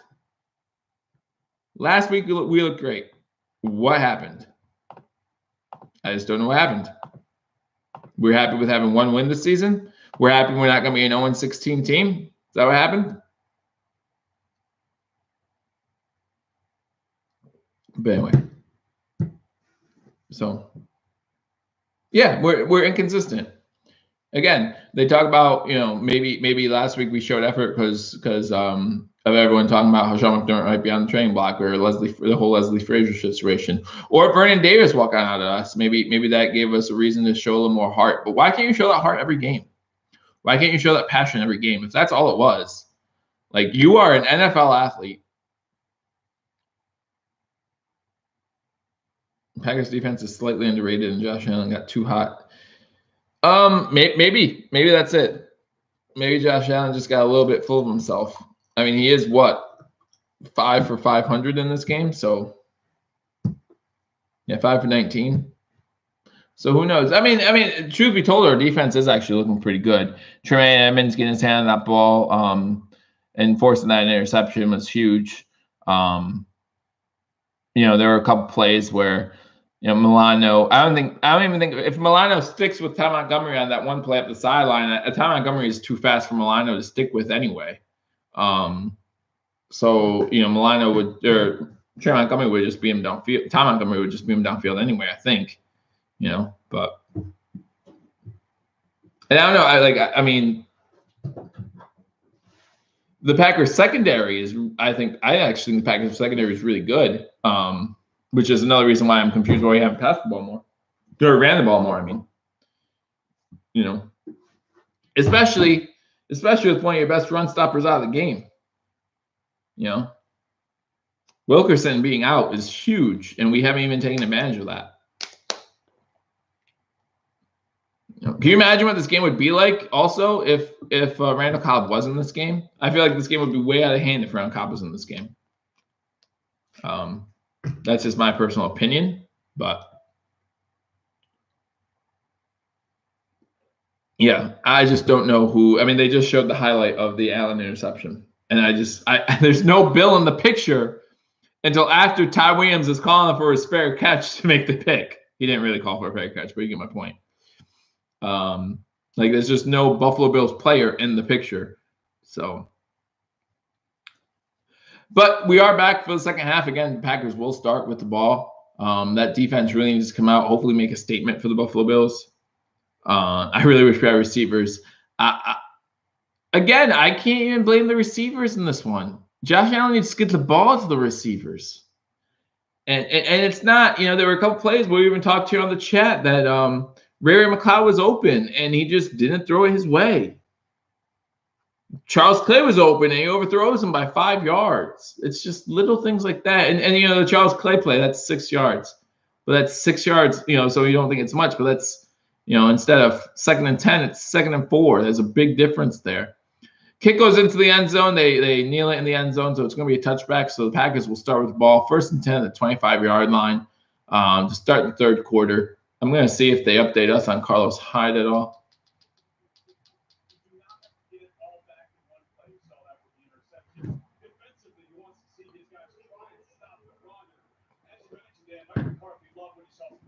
Yeah. Talking about the Bills' run defense, which, again, going into this game, I thought our run defense was pretty solid. But, you know, this game, the Packers don't have any one player who is running for a lot of yards, but you have 39 by Jones, 29 by Rodgers, 23 by Williams. It adds up, 13 by Ty Montgomery. So 1st and 10 from the 25-yard line. Rodgers under center, I formation. Going to run it on 1st down. Jones gets hit in the backfield by his own player, doing us a favor, but then he bounces off and gains 12 yards anyway. So a 12-yard rush by Jones makes it a 1st down. It's showing first half stats. Yards per play, the Packers 6.5, Buffalo 2.8. Plays in opposing team territory, Packers have 20, Bills have 8. So, all right, so it's 11 yards. So it's 1st and 10 for the Packers at the Buffalo Bills 36-yard line. Rodgers in shotgun formation.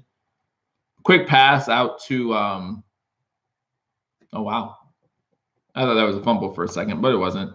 So it was a quick pass out to Geronimo Allison for about 8 yards. So it's going to be 2nd and 2 for the Green Bay Packers. Yeah, so Buffalo actually did a good job. Murphy and Williams got into the backfield. They actually pushed the offensive line. They're re-showing the first play. And he just bounced off, and no one was in the middle. So, all right, so we got one in the backfield, Rodgers under center. Looks like the Bills are cheating a safety blitz here. 2nd and 2.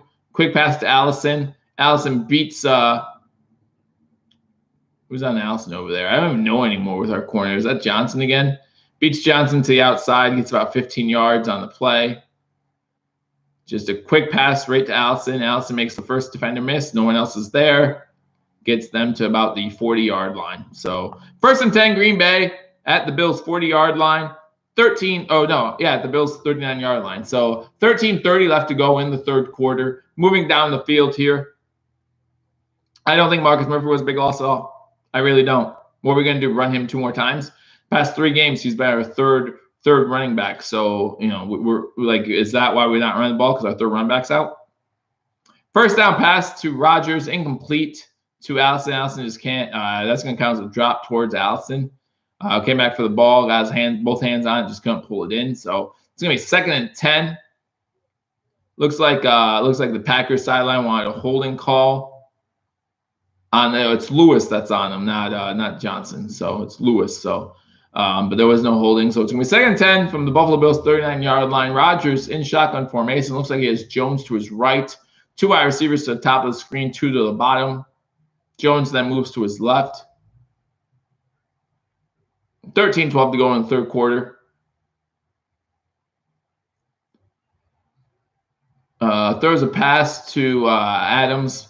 Gets a 9-yard gain, so it's going to be 3rd and 1 for the Green Bay Packers. Just methodically moving it down the field at this point. Again, I think points here pretty much seals the deal. I don't see the Bills scoring more than 3 touchdowns in this game. I just don't. So Micah Hyde still isn't in the game. So I'm not sure what injury he sustained in the first half, but it looks like it's going to keep him out for the rest of the game at this point. So we got 3rd and 1. Rodgers in shotgun formation. We got 2 wide receivers behind the screen, or 3, 1 to the top. Looks like he's going to try to set up a screen. Does not work, but the middle of the field still wide open for Adams. Adams gets open prior to Rodgers getting hit by Kyle Williams, and Rodgers gets it out. And it's going to be a 1st down for Green Bay. Looks like at about the 15-yard line. Rodgers did a good job reading his progression there. But Buffalo did a good job preventing the screen. Looked like it was initially going to be a screen to the running back. And, Milano takes it away. He does a good job. But Milano taking the screen away leaves the middle of the field open. Again, I don't know what Tremaine Edmonds is doing on that play. But, gets it to the 20-yard line. Yarbrough is injured now, so Bills are really getting hurt here as far as injuries go. Lucky Yarbrough is jogging it off. So it's going to be 1st and 10, Green Bay at the Bills' 20-yard line. If you're new to the channel, thank you for joining me on Believers Talk. We try to have a good time. Unfortunately, this game is not going our way, and it's not even pretty. I know the game's only 16-0, but man, it could be a lot worse. But if you're new, please subscribe to the channel, like or dislike this video. Leave a comment or 2 in the comment section. We'll have some live chat going on. You're more welcome to leave a chat there. Total yards, the Bills still do not have 100 total yards of offense. They have 82 to the Packers 307.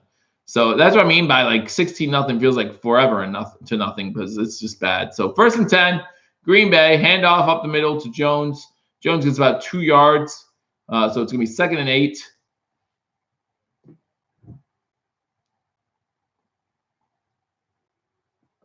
Second 8 for Green Bay at the Buffalo Bills 18-yard line. 11:35 to go in the third quarter.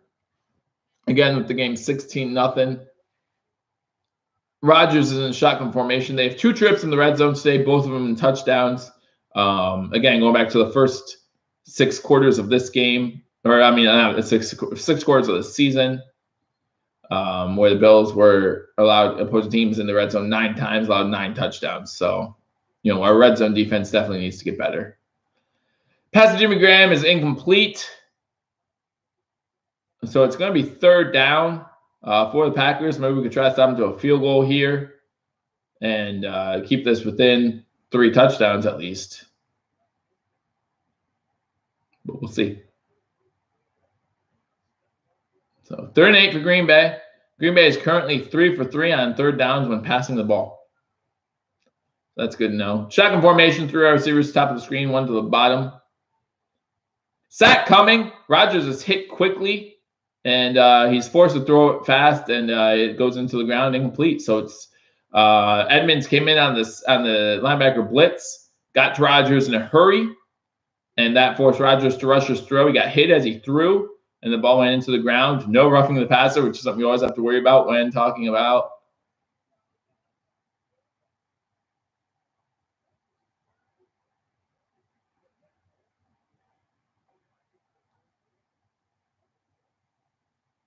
all right, so Crosby's out for a 36-yard field goal attempt, 4th and 8.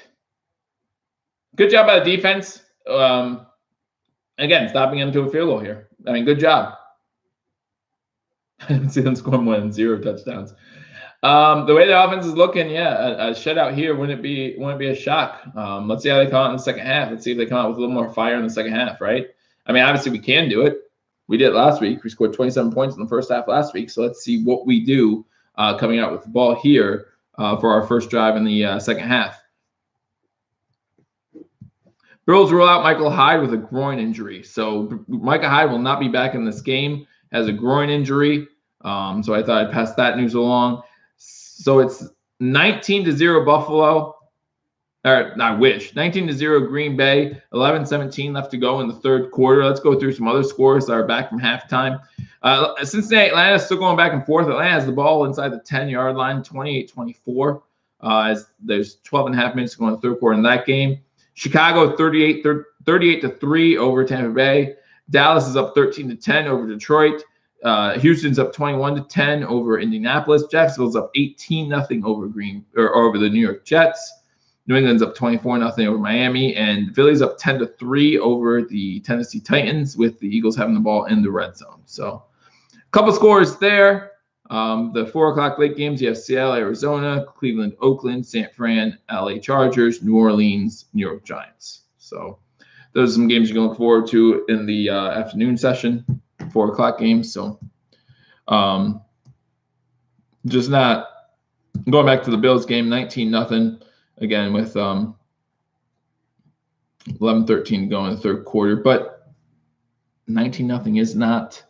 Again, I'm not that mad at the defense. I'm really not. When you have less than 100 total yards of offense and we're in the 3rd quarter, what can you do? What can you do as a defense? I mean, again, as someone said in the chat, I think it was you, Dominic K. Like, I think it's so demoralizing for a defense when you do your job. You do your job well, and you do it while most of your teammates are getting hurt. We had 4 or 5 defensive injuries in this game so far. Yarborough went off on that series. And yet, if you're a Sabres fan, there's no reason to be happy the hockey season starts soon either. There's really no reason for it. I mean, we're going to finish out of the basement this year. Woohoo! So 14 completions in the first half is the most by a Buffalo Bills quarterback since 1998. Who was our quarterback in 1998, guys? Trivia question. Sabres are going to be one of the worst teams. Kickoff goes into the end zone. Going to be a touchback. Don't try to return it, you morons. Get it at the 25. Allen comes out on the field. He looks like he's ready to throw at least 2 more incompletions. He's going to ask the coach for another one if he can. So, I mean, you can be optimistic for the Sabres. I'm not until they prove it to me. Past 4 seasons, they've given me no reason. So, 1st and 10, 11-13 to go in the 3rd quarter. Buffalo Bills have the ball. 1st and 10 at the 25-yard line. Allen's under center for this one. We got looks like a I formation or a wide I formation set. Counter play to McCoy. McCoy goes up the middle for 11 yards. Why are we running the ball, you ask? About stinking time. About stinking time. First down, Buffalo. Imagine if we were doing that in the first half. Like, yeah, McCoy is not going to get you 10 yards each play. No one is. And I mean, Todd Gurley. But he can get you chunk yardage. So it's 1st and 10, 36-yard line, 10:35 to go. I'm sorry, 10:38 to go. Looks like there's a flag on the play. False start.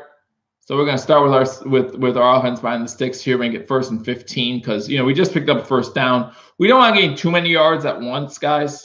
It just throws too many people off. You know, let's backtrack a little bit. Got a first down, so that's impressive. Another first down will be over 100 yards offense. You're drinking pretty hard at this point. Amen. So 1st and 15 at the 31 now for the Bills. Looks like we're in a running formation. One running back in the backfield. We got one receiver to the bottom of the screen. Ball's tipped. It was Andre Holmes actually, so it was right off the snap. I just don't understand that play either. So we have 8 guys on the line of scrimmage. We have 1 guy in the backfield. You have Allen, and then you have Andre Holmes, the lone receiver on the left-hand side. So if you're going to run a play to Holmes, you think you'd get blockers out there as fast as possible to block for him. No one moved. No one moved.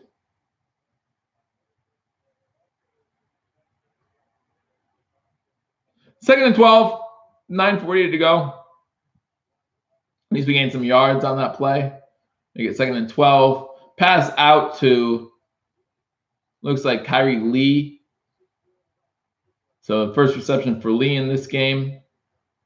Picks about 6 yards. So it's going to be 3rd and a little more manageable. 3rd and 7 about. Yep, 3rd and 7. So every once in a while I get one right. 9:15 to go in the 3rd quarter. 3rd and 7. Green Bay up on Buffalo 19-0. Got Allen in shotgun formation. 2 wide receivers to the top of the screen, 2 to the bottom. Got a run back to his right. Looks like that is McCoy.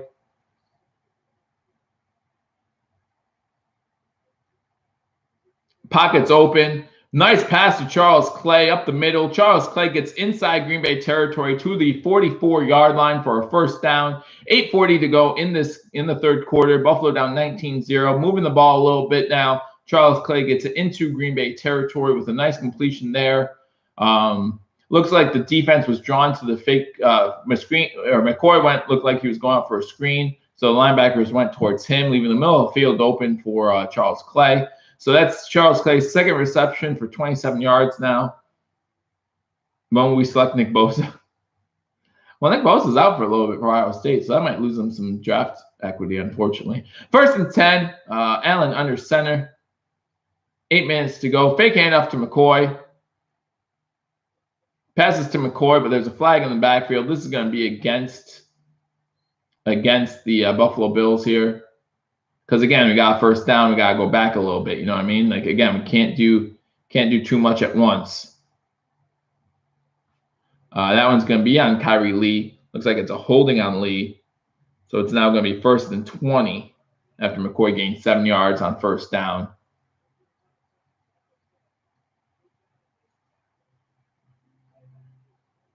So, yeah, he just tackled Clay Matthews in the backfield, which Clay Matthews would have had a free shot on Allen if he didn't. So maybe that's best that way. But we weren't moving the ball. We should move Charles Clay wide receiver. I mean, half the time he's out on wide receiver. Shotgun formation, back in our own territory. 3 wide receivers at the top of the screen, to the bottom. 1st and 20.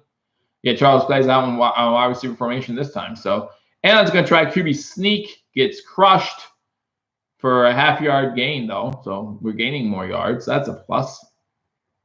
Yeah, we ran a 5 receiver from shotgun. It was a designed run, but they just weren't buying it, and they just were on Allen right away. 3 Packers guys all converged on him at once, so he luckily got up. Because, you know, we don't want to put Peterman in any game ever. So 3 wide receivers, top of the screen, 1 to the bottom. Shotgun formation, you got McCoy to his right. Oh, no, it was Chris Ivory. I'm sorry. Chris Ivory to his right. Allen goes to run again, but he's tackled from behind because guess what? The NFL is faster than college. You can't just run all the time. So now it's 3rd and about 16. I'm sorry, 3rd and 18. 3rd and 18.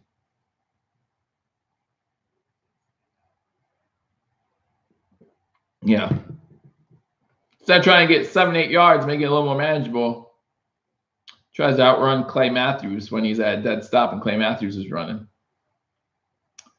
Just not a good look. Not a good look for the Bills. Again, driving it, got into Green Bay territory, holding penalty. We go back into our own territory, and we don't do anything with it. So 6:15 to go in the 3rd quarter. 3rd and 18. Allen in shotgun formation. Throws it long. And it's intercepted.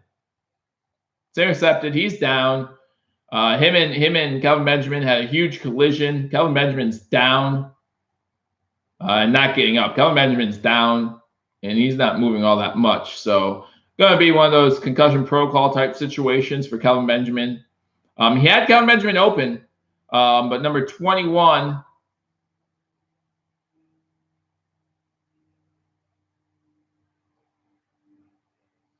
Yeah, that's Ha Clinton-Dix comes over. He never looks him off. Comes over with the interception. So again, half decent drive, second best drive of the game, penalty, interception, game over. Like you said, GLG, Sean. Game over. And it was looking promising. That Charles Clay pass looked good. And that one, that's the kind of interception where I'm going to say, okay, rookie mistake, not looking off Ha Clinton-Dix. Rookie mistake. The pass was zung in there pretty with some speed. I thought it was a decent pass. I didn't see Ha Clinton-Dix coming at first either. So I'm going to say rookie mistake. That first one I won't forgive. But that one, rookie mistake, not looking him off. And so now it's Green Bay ball. 6:06 left to go in the 3rd quarter. Again, they're tending to Kelvin Benjamin, who, again, got hit pretty good on the play. He was looking back for the ball, so he didn't even see Ha Clinton-Dix coming. So he was trying to move in to get the catch. And as he did that, Clinton-Dix came over and intercepted the ball. They kind of collided, and Kelvin Benjamin didn't even see it coming. So we'll go through some scores while they're at commercial break. Cincinnati, Atlanta, Cincy's up 28-27. Atlanta scored a field goal.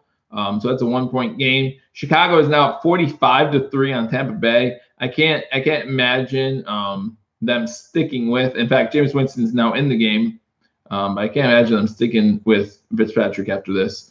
Dallas is now up 19-10 on Detroit.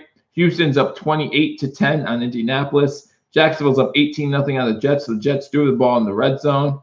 New England is now up 31-0 on Miami after a Philip Dorsett 9-yard touch. Oh, no, I'm sorry, James White 14-yard touchdown pass. And the Philadelphia Eagles are up 17-3 on the Tennessee Titans after an Alshon Jeffrey 16-yard touchdown. So they're looking a little bit better. Wentz has 2 touchdown passes there. So those are the current 1 o'clock games. This game's obviously 19-0 Green Bay. A lot of Green Bay fans are happy. If you're joining me and you're a Green Bay fan, I'm sure you're celebrating right now, and you have every right to. Buffalo did not come prepared for this game.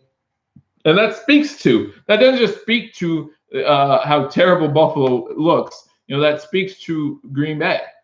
Green Bay came out, and, they came out and made a statement right away. And Buffalo has not had an answer at any point. We did have that interception, but our offense just has not been able to capitalize on anything.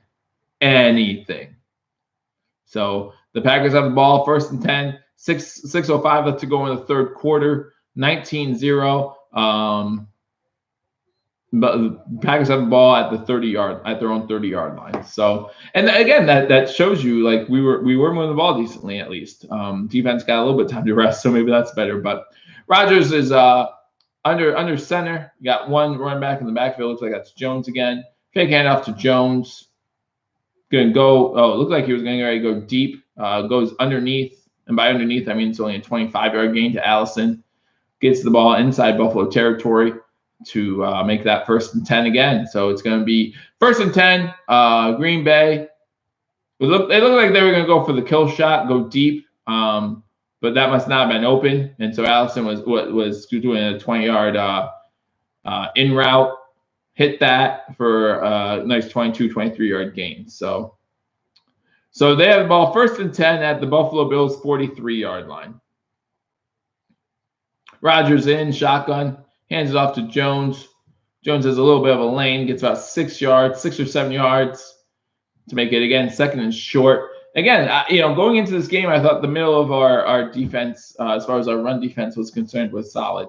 They haven't really looked that way today, constantly allowing 6, 7 yards. It's going to be 2nd and 3, 5 minutes to go in the 3rd quarter. Again, Green Bay up 19-0. At this point, you do want to see our defense just hold them maybe to a field goal.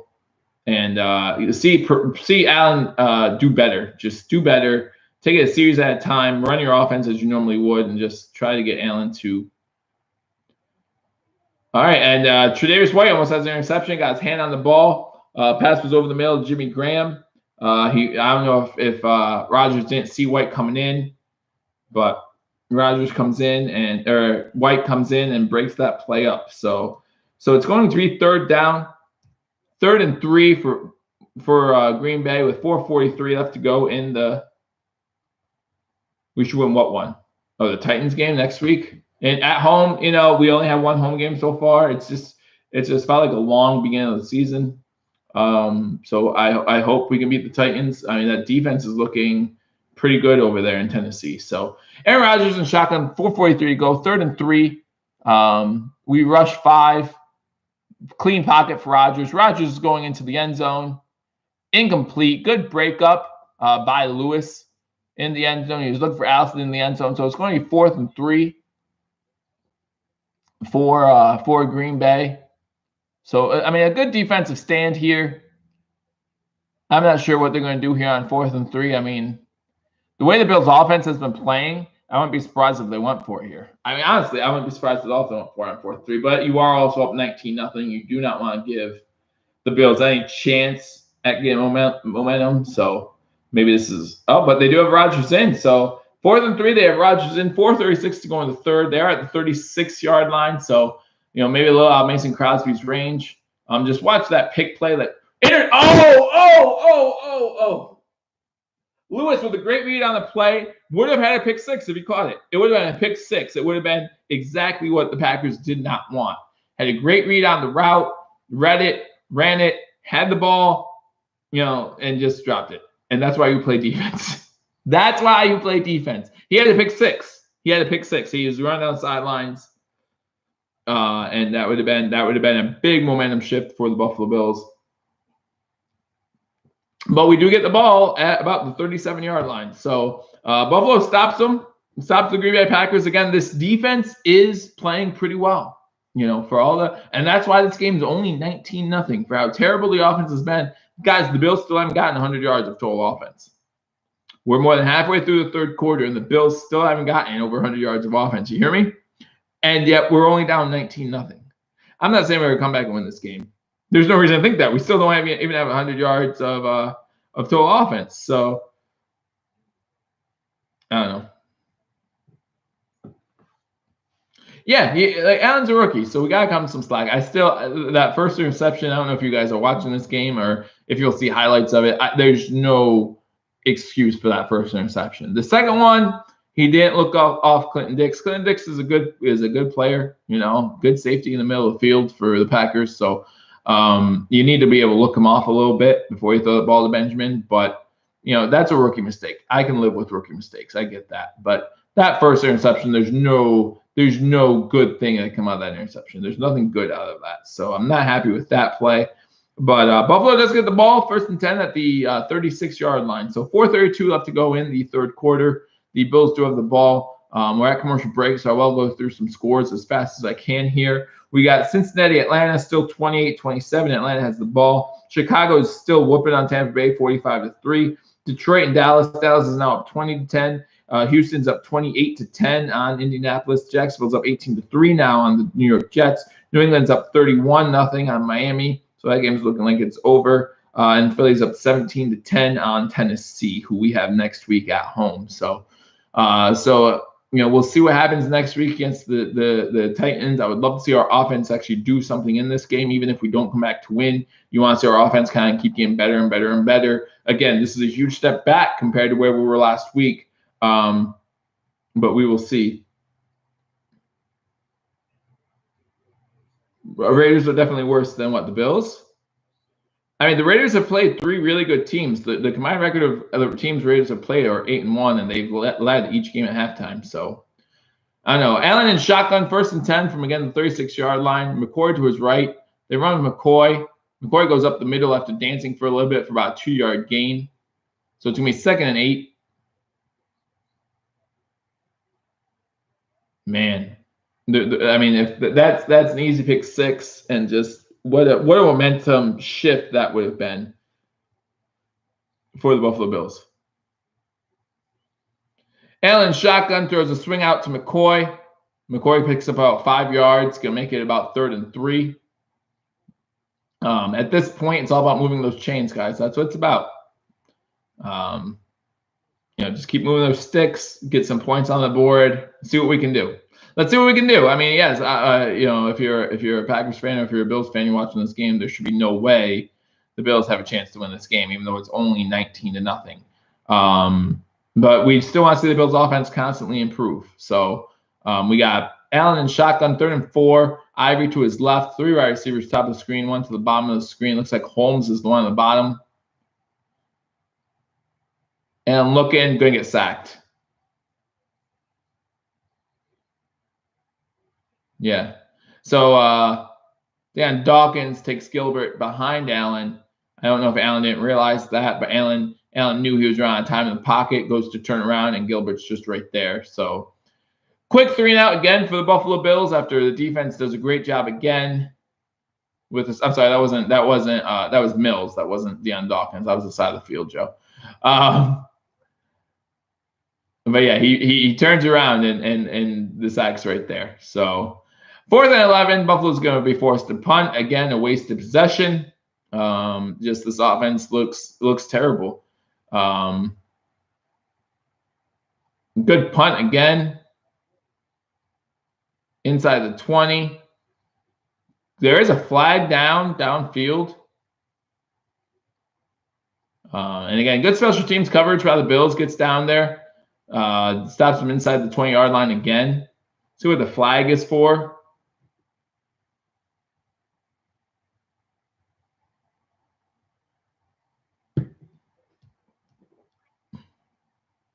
Looks like the special teams unit's come off the field, so it looks like it's going to be against Green Bay and just declined. Offsides on Green Bay.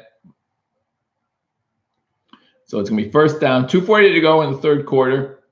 Green Bay gets the ball at the 17-yard line. It's going to be 1st and 10.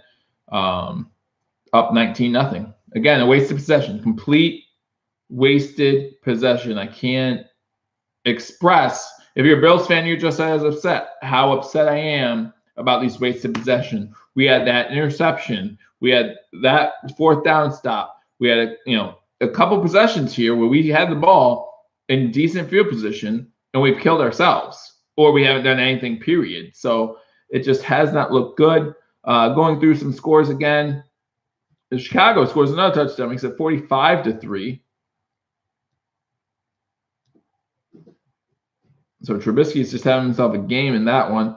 Detroit scores to make that game against Dallas 20-16. 28-17, Houston over Indianapolis. Jacksonville scored another touchdown to make it 25-3. This one by Dante Moncrief, 67-yard touchdown. And New England's up 31-0 on Miami still. So yeah, that game's looking like that's over. The Tennessee-Philly game is still 17-0. And in the 3rd quarter, Philly has the ball at midfield. And the Atlanta game is still 28-27, Cincinnati. So those are the 1 o'clock games currently. Meanwhile, Trubisky breaks the touchdown record. He might. I mean, I'm not sure if he's even still in the game. 45-3. I think at some point you got to think about taking him out. But yeah, he has 6 touchdowns, 16 for 23, 320 yards, 6 touchdowns. So, and he has 3 rushes for 53 yards. So Trubisky heard those people taking those shots. They still isn't looking good. And he heard those and kind of took off with that. So good for him.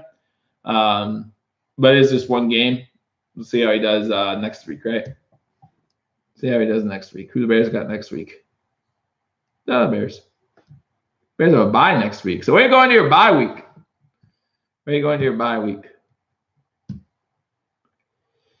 So if you're just joining me, Carlos Hyde got injured in this game with a groin injury. Again, thank you for joining me on Believers Talk. If you are new, please hit that subscribe button. That notification button will let you know when we go live. We will be going live for all play-by-play for the Buffalo Bills games, giving you live reactions. And obviously in this game, not too many happy feelings when it comes to those live reactions. Yeah, King Adams, the score is not indicative of how much of a blowout this game actually is.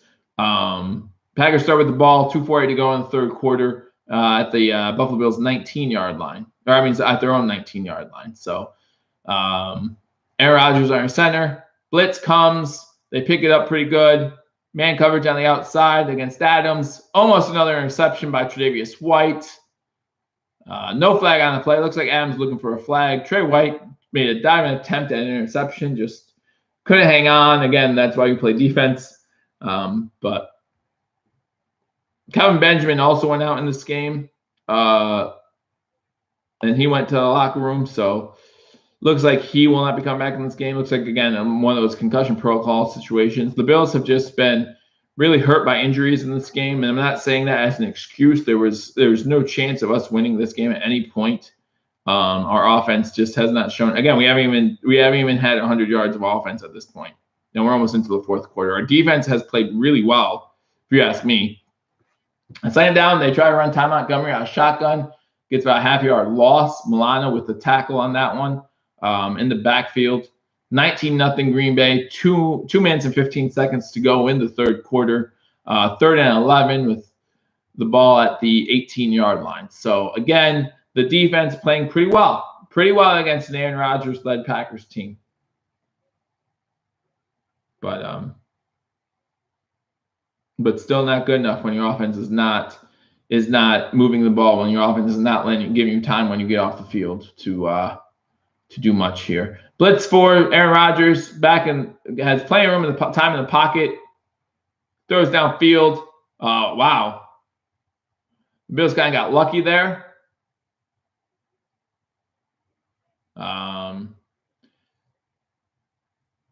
That might be Adams who's down for the Packers. Adams had an easy reception for the first down, and as I'm trying to see who hit him here. No, I'm sorry, that's not Adams. That's not Adams. That is Geronimo Allison. Has the catch, goes to turn around, and he loses the ball, pops the ball up in the air. As he's going to catch it again, he gets hit pretty hard, and he's still down. So he's able to sit up now. Able to sit up, but he's still down on the field. So if you're the score is 19-0 Green Bay. Late in the third quarter, about 2 minutes to go. Looks like Buffalo's about to get the ball back, as it's going to be 4th and 11. But right now, 4th and 11, a minute 41 to go in third. Geronimo Allison just took a big shot. So it looks like he'll now be in some sort of concussion protocol. He is able to get up on his feet, walk it off. So he walks to the sideline on 4th and 11. Again, he had the ball, went to turn. When he went to turn, the ball slipped out, popped up in the air. So he tried to wait for it. But as he's waiting for it, one of the corners for Buffalo came and hit him pretty good. Looked like a legal hit from my perspective. He's ready to punt. Buffalo. All right, so Buffalo got the punt at the 38-yard line, and McLeod is unable to break a tackle. So it's going to be 1st and 10 Buffalo. Minute 32 to go in the third quarter, with the Bills trailing 19-0. So again, there's no reason to think that Packers fans have anything to be worried about. The Bills have not been able to move the ball all that well. Again, only mustering about maybe less than 10 first downs so far this whole game. Allen has 87 passing yards. So we do have over 100 yards of total offense here, finally. But Allen has those 2 interceptions, just hasn't looked like he's been able to get into a rhythm. If you're a Packers fan, I can imagine you want the score to be higher than 19-0, but the Bills defense has done a solid job. Allen in shotgun formation. First play is a run to, no, it's a fake run to Chris Ivory. Allen keeps it and gets about 6 yards on the play. Bills player is limping off the field. That's Charles Clay. Able to get up and limp off the field, but Charles Clay looked like he got hurt. But Allen is able to run for 7 yards on first down. They give him 6, so it's going to be second and a short 4 with a minute to go in the third quarter. Again, if you're a Packers fan, at what point do you start thinking about the shutout yourself? Last week we were talking about the Bills possibly getting a shutout against Minnesota, and now Green Bay might start wanting to think about the shutout against Buffalo. Ivory with the handoff gets about half a yard, so it's going to be 3rd and 3.5 for the Buffalo Bills. Aaron Jones stats for the Packers. Aaron Jones has 7 rushes for 52 yards and a touchdown. If you're looking at passing, he has 1 catch for 17 yards. So those are the Aaron Jones stats. Allison is going back into the locker room for the Packers. Again, looks like a concussion type thing. And in this type of game, there's no reason to keep him in the game. So 3 wide receivers bottom screen for Buffalo on this 3rd and 3. 3 to the bottom, 1 to the top. McCoy in the backfield. Allen's getting blitzed. Gets sacked. Tried to stay on his feet, couldn't. So he's sacked back to the inside the 30-yard line. And that is the end of the third quarter. It looks like that one was by Clay Matthews. Luckily, he didn't fall on top of him that time. If you're a Packer fan, no, it was not Clay Matthews. I apologize. It was not Clay Matthews. They just showed him after the sack. So I thought it was him, but it wasn't even close to Clay Matthews. It was Jermaine Whitehead. So Jermaine Whitehead with the sack going into the fourth quarter. Buffalo down 19-0 again, and getting ready to punt the ball. So 19-0 Green Bay, and they're getting ready to punt the ball back over to the Packers. So if you're a Packers fan, very happy day for you. Looking for that shutout now at this time. If you're a Bills fan, this does not look good for your season. We go into this game, we were talking about how if we win this game as Bills fans, how this could change the whole perspective of our season after those first 2 losses. So we'd come back and go 2-2 would have been amazing and would have been awesome. However, to drop to 1-3,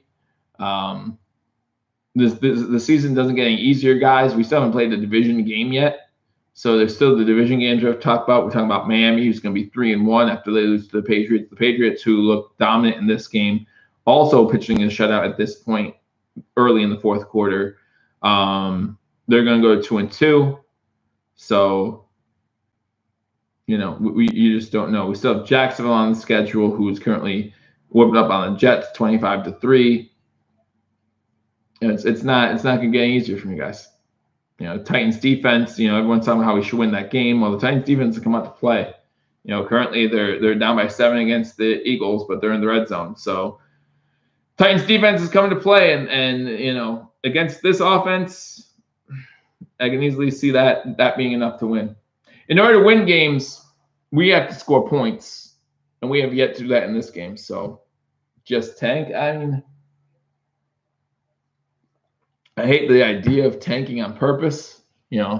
Again, we want to see Allen improve, and there's no way to do that if everyone's just purposely tanking. We want to see improvement from Josh Allen game after game after game. Obviously, again, a big step backward after last week in this game, but we're not going to see that if we keep tanking. That's my opinion. It doesn't look like in this game, there was no reason to think going into this game that we were tanking, right? You got young wide receivers in there. I'm okay with that. McLeod and Foster have been in there, though. That's the problem. We've run a lot of 4 or 5 receiver sets, and McLeod was open on a few plays where Allen just didn't go his way.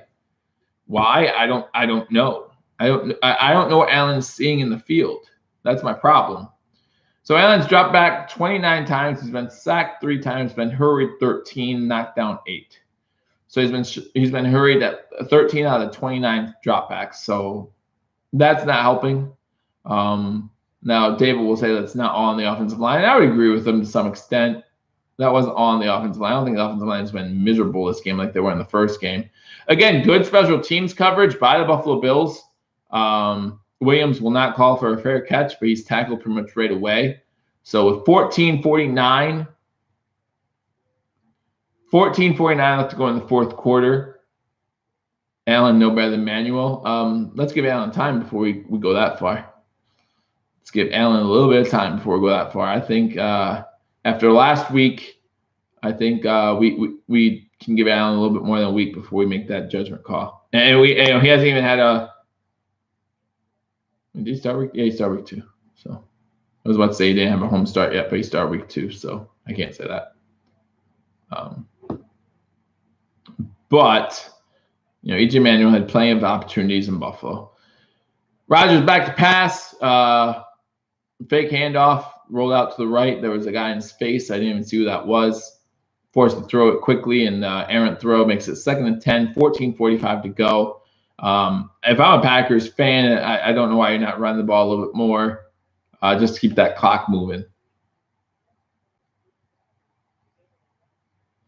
Good QBs might know that, but it's still his rookie season.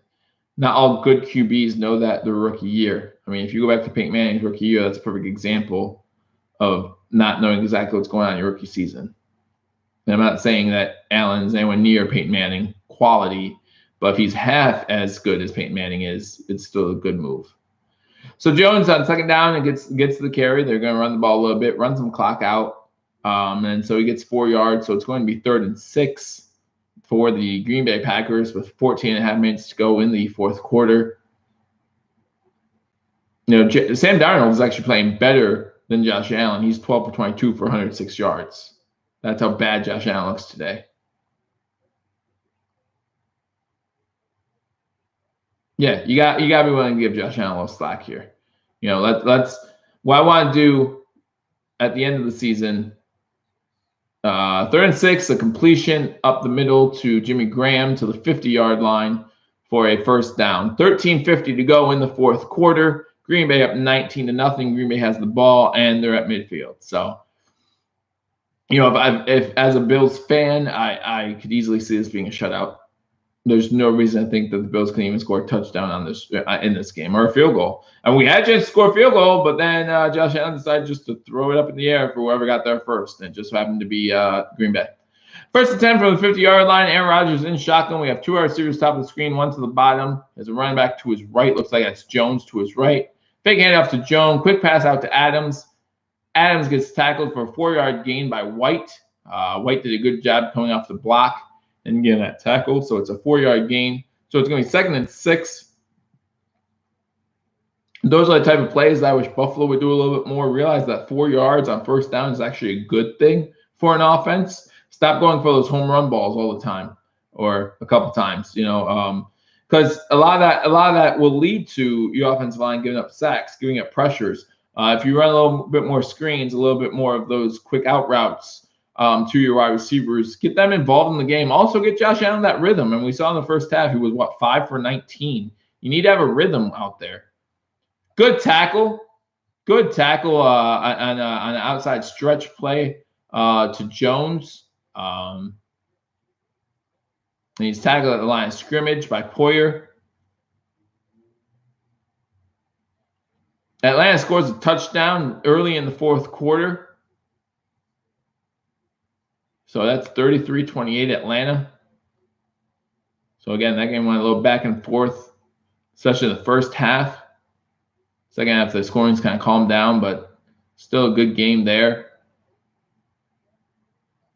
19-0 Green Bay, 3rd and 6. Aaron Rodgers in shotgun, no one in the backfield, and then 5 wide receivers. Blitz coming from the outside. Rodgers fumbles, and the Bills recover. Rodgers fumbles, and Rodgers is getting back up, so that's good. But we do run an outside blitz. By Johnson. Tyrone Johnson runs the cornerback blitz. Aaron Rodgers even looking his way when he gets hit. Johnson forces the fumble, and I'm not sure if it was Edmonds who recovered it or who recovered it, but Buffalo gets the ball. Again, that defense playing really well in this game. 11:45 to go in the fourth quarter. The Green Bay Packers are up 19-0.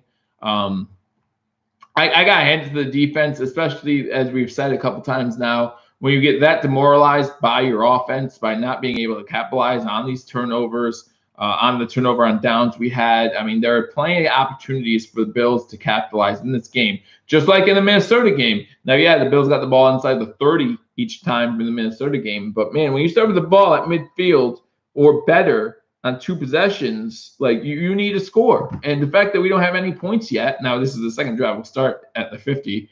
The fact that you don't have any points yet is just kind of ridiculous. You know, their offense cannot move the ball well enough to score points in a game. You know, that's why to me, no matter how bad a team is, if you shut them out, that's saying something about your defense, because this is still the NFL. These are still some of the best athletes in football. And to shut them out, that means something. So hopefully here we can get a couple of points on the board and show some pride. Show some pride in your craft. You know what I mean? Like, yes, this game has not gone our way, but we still want to see improvement by Josh Allen. We want to see improvement by the offensive line. We want to see improvement, bless me, by those wide receivers. This doesn't say much about Green Bay, to be honest with you. But well, maybe it does. I mean, again, I thought we could have a top 10 defense going into this season. And this defense has played really well. Aaron Rodgers still isn't 100%. I mean, and we all know that team runs by Aaron Rodgers. If you're a Green Bay fan, you're watching, you know that team goes where Aaron Rodgers takes him. We found that out last season. But they're going to win this game. And at the end of the day, if you're a Green Bay fan, all that matters is you're going to win this game. You're going to be 2-1-1 instead of 1-2-1 like the Vikings. So you're going to be half a game back of the Chicago Bears. And you already beat the Chicago Bears. So, you know, what does that mean? At the end of the day, it's all about records, right? It's all about wins and losses. That's all that matters. So, you know, whether you lose 47-3, you win 19-0 in a game you thought you should have won by more. You know, this is what coaches love. They love winning games like this and still having things to talk badly about the team about on Monday or Tuesday, right? I mean, if you're Mike McCarthy, you're going to be yelling at the Packers saying we should have won this game by more, and they probably should have. But our defense might just actually be a good defense. I mean, last year we were a good defense, and you know when they get time off the field before having to come back on the field, then yeah, blitz by the Packers. And Allen doesn't even have a shot before Mitchell gets to him. Number 50 for Green Bay, Mitchell got in there, and yeah, he didn't even have a shot. He read the cadence pretty good, so he was in there pretty quickly. And I'm sorry, not Mitchell Martinez. Blake Martinez is in there for the sack to make it now 2nd and long for the Buffalo Bills. Allen fell awkwardly, so I'm happy that he got up. Don't need to put Nathan Peterman in the game ever. 11:10 to go in the fourth quarter. 2nd and 18 for Buffalo. That's the 4th sack for the Packers. Allen back in shotgun with McCoy to his left. 3 wide receivers bottom of the screen, 1 to the top. Allen steps up into the pocket, goes down. He's sacked again. He was sacked. I'm telling you, he was sacked. No matter what they call, he was sacked. He tried to stand on his feet. He couldn't. Fell to a knee after I don't know which Packer got a hand on him, but that knee's down. So, all right. So here's what happened. So Allen was trying to avoid a sack, was going down, lost possession of the ball, picked up the ball. So he didn't think he was down. They are ruling that he was down. So now it's going to be 3rd and 28 for Buffalo. Not sure if you want to challenge that. Again, a big turnover by our defense. Good defensive stand. And what do we do with it? We lose 28 yards. Or I'm sorry, we lose 18 yards. 3rd down, pass up the middle. Zay Jones is broken up. So 3 plays minus 18 yards. And that's the offensive stat line for that drive. 10 minutes to go in the fourth quarter on the dot. 19-0 Buffalo. Allen's 9 for 25 for 87 yards and 2 interceptions. Few sacks, 5 sacks in there for minus 5 yards. And this, again, the total offense, I think that puts us back under 100 yards of total offense. So this Is this Green Bay Packers defense a little underrated? Maybe, but you're not helping the case when you don't even get 100 yards of offense. You know, this defense might be a little underrated, but they're not the 2000 Baltimore Ravens defense. That's just not who they are. So punt goes out of bounds. So Green Bay will get the ball, 9:51 to go in the fourth quarter, with Green Bay already winning 19-0. Again, it's not looking like Buffalo's even going to put up a fight in this game with under 10 minutes to go. Tampa did score a touchdown. They're down 45-10. If you have fantasy teams, I will let you know in a second. This was Cameron Bratt with a 16-yard TD pass from Jameis Winston. Dallas is up 23-17 on Detroit after a 23-yard field goal by Dallas. So they're up by 6 with 5:49 to go in that game. Houston's still up 28-17. And that game has 50. The fourth quarter just started in that game. Jacksonville's up 25-6 on the Jets. The Jets do the ball inside Jacksonville's 5-yard line. New England's up 38-0 now. Another touchdown by New England. Makes it 38-0. This one by Sony Michel. Philly's up 17-13, but Tennessee has the ball inside Philadelphia 20-yard line with 6.5 to go in that game. So everyone talking about how the Titans game can be winnable for the Bills. Here they are. They're getting ready to beat the Eagles, or potentially beat the Eagles. It's a one-possession game there with 6.5 to go in it. So I'm not convinced that we can beat that team. I'm just really not. After 2 bad performances, week 1 and week 2, you know, a great performance, all-around performance by our team in week 3, and then this showing by our offense gives me no hope towards what could be considered a decent season. Again, we're going to see improvements by Allen, and that's to come. That's expected, but he just took a big step back compared to last game. You know, there's 2 interceptions. Again, one I can say is a rookie mistake, but the other one was just beyond forgivable in my eyes. Like, you can't throw that ball. That gets us on the board before halftime. That makes it less than it's 16-0 at that point. It makes it a 13-point game. So 2 touchdowns and you have the lead instead of 2 touchdowns. I'm going to go for 2. There's so many things that change. Even now, even when it's 19-3, it's still potentially a 2-possession game. But, you know, they're showing Bills fans who have traveled to Green Bay for this game. And good for you. And we need to keep showing support. It's not like I'm going to stop showing these games or stop live streaming and giving live reaction to these games, giving reaction play-by-play. I'm going to be here all year, no matter how bad it looks. First down run by Green Bay. Stopped for about a yard loss. Aaron Rodgers has looked good and bad in this game. You know, had that interception because Tremaine Edmonds got his hand up, had that fumble, but then he's also thrown some really good throws. The Titans did score a touchdown to make that game 20-17 with 5 minutes to go in the fourth quarter. So again, that's what I'm saying. You know, every week's different, but everyone's talking about how we should beat Tennessee. I don't see why. Don't see why. 9:10 to go. Green Bay runs the ball with Jones again. This time Jones breaks free for about 8 yards. So it's going to be 3rd and 2 for Green Bay with 9 minutes to go in the fourth quarter. Again, at this point, if you're a Green Bay fan, if you're Green Bay, you just want to run the ball, run this clock out, and see and go into the next week up 2-1-1. You know, 2-1-1. So, you know, you have to forget about last week. It was a tough loss to the Redskins, and you have to keep moving forward. So 3rd and 1 for the Packers. 8:35 to go in the fourth quarter. Got I formation for Green Bay. 1 wide receiver to the bottom of the screen. Adams going in motion. Fake handoff.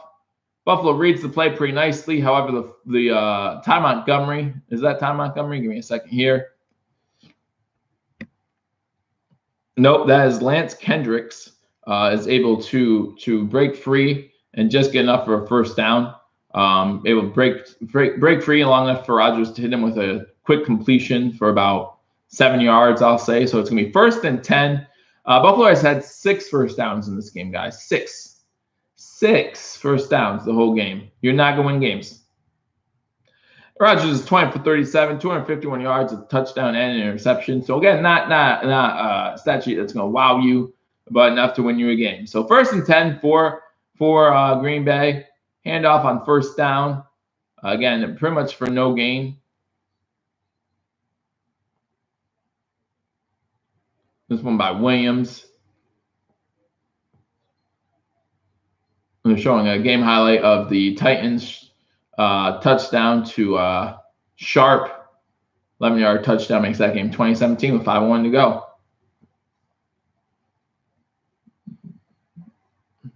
7:19 to go in this one, 4th quarter. Clock running, 19-0 Green Bay. Green Bay has the ball, 2nd and 10. I appreciate everyone who joined me on this. I appreciate the new subscribers. Thank you for that. And again, if you like this video, or if you can like this video, leave a comment, share this with some friends. Aaron Rodgers is pressured in the pocket, throws this one in Adams' direction, but pretty much throwing it away. 6:56 to go. We got defenders got hands on him. We got Jerry Hughes got a hand on him, was unable to bring him down. He twirled out of that. And then Lawson was coming and just threw it away in Adams' general direction. So 6:56 to go in the game. Buffalo down 19-0. 3rd and 10 for Green Bay. Again, a game that Green Bay, again, we only had 6 first downs. So a game that Green Bay really has controlled pretty much the whole way through. They scored a touchdown on their first drive to Jimmy Graham after we went 3 and out. And they just haven't looked back. Catch on 3rd down, 3rd and 10, but looks like he only gained 8 yards on the play. Catch to pass to Adams. And so it's going to be 4th down. Rodgers is coming off the field. It's going to be 4th and 1. And so he's going to come off the field and send the punt unit on. 6:35 to go. Clock is running. 3-possession game. So, and again, Buffalo only being able to get 6 first downs. This is the point of the game where you kind of hope, if you're a Bills fan, you kind of hope that the Packers play prevent defense, because then we can hopefully get some yards. Kind of like what Minnesota did last week, making the stat sheet look a little bit better than it was. This is a depressing game. It's not like whoever loses that Cincinnati Atlanta game. Like, if you're a fan, you at least had some moments of jubilee, if you will. As we go to commercial break after the punt, Buffalo Fair caught it. I'll go through some scores. Speaking of the Cincinnati-Atlanta game, Cincy is now in the red zone, 3rd and 5, down 33-28. Chicago's still up 48-10. They got a field goal, making 48-10. Detroit scores a touchdown to go for 24-23 against Dallas with 2:17 left to go in that one. Houston still up 28-17 against Indianapolis. The Jets have scored to make that game 25-12. New England is still up 38-0. The Dolphins do have the ball in the red zone. Tennessee is up 20-17 with 4:55 left to go in that one. So those are the 1 o'clock games. Yeah, the garbage time points. Listen, again, I don't want to shut out. Shutouts are really bad. Look really bad, but you can learn from a shutout, I guess. But honestly, this defense has played really well. If you were to tell me at the beginning of the game that we were going to hold Green Bay to 19 points, I would have taken it. Absolutely would have taken it. So, I did take the Bills to cover the spread, which it doesn't look like they're going to do that. And I took the over, so I'm going to be 0 for 2 today, unless there's a lot of scoring here at the end. I'm going to be 0 for 2 to bring my record to 4-4 as far as against the spread picks. So that's depressing too. Just not a good day at all in any facet so far for me. So Bills will get the ball at the 16-yard line. 6:02 left to go in the 4th quarter. It looks like Atlanta got the ball. Andy Dalton is sacked, and he fumbles it. So Atlanta gets the ball up 33-28 with 9 minutes to go in that game. Yeah. Well, I mean, they do that a lot, Dominic. Looked like the Bills called for a fair catch. Taron Jones called for a fair catch, and he caught it and was still kind of pushed, not hard, by a Packers player. And they normally don't call that kind of stuff. And you know, if they would have called that against the Bills, like if the Bills did that, I would call it ticky-tack. So I'm not gonna, as long as they're consistent, as long as when we punt it to them, which we've done a lot, if we touch the guy fair catches it, which he didn't do at all this game, and I'm really okay with it. It just has to be called consistently both ways. I think that's pretty much the problem with Clay Matthews and some of the other defenders who are getting hit with these personal foul, roughing the passer penalties. Is it's not just the fact that they're getting called for these penalties that they feel are not penalties. It's that's not consistent from game to game. You know, in the Tremaine Edmonds hit earlier in this game when Edmonds took out Rodgers early in the second half. The announcers were talking about why that wasn't like putting body on him. So Allen in shotgun, 1st and 10, 6 minutes to go from the 16-yard line. Allen with a quick pass to Zay Jones, gets about 7 yards on the play. But yeah, they're talking about why that isn't a penalty because it did look like Edmonds put a majority of his body weight on Rodgers. So you know, it's that consistency that people are looking for, and I don't blame them for that. You know, I say that all the time. If you're a baseball fan, I say all the time about the strike zone. If an umpire is calling that outside pitch, just call it all game, and I'm okay with that. But if you call it one way one time and one way the other time, that's just not fair to anybody. Shotgun formation again, 2nd and 3. Quick pass to Clay. It's good to see him back in the game after he went out limping earlier in the second half. So 1st down for Buffalo. 5:30 to go in the 4th quarter. Buffalo down 19-0, moving the ball, getting another 1st down. The seventh 1st down of the game for the Bills. I mean, that's amazing. Shotgun formation again for Allen. Quick pass to Zay Jones, who has his 2nd catch of the drive. It's about 6 yards. So 5:05 to go. There's a flag. Looks like Zay Jones is calling for a face mask penalty. So 5:05 to go in the game. Looks like Buffalo's beginning to move the ball a little bit. Again, Packers probably playing that prevent defense, which they should be. Just don't get beat deep. Make these the long drives, like type score. But you know, we just don't want to get shut out. You know, we have a game where we've only scored 3 points.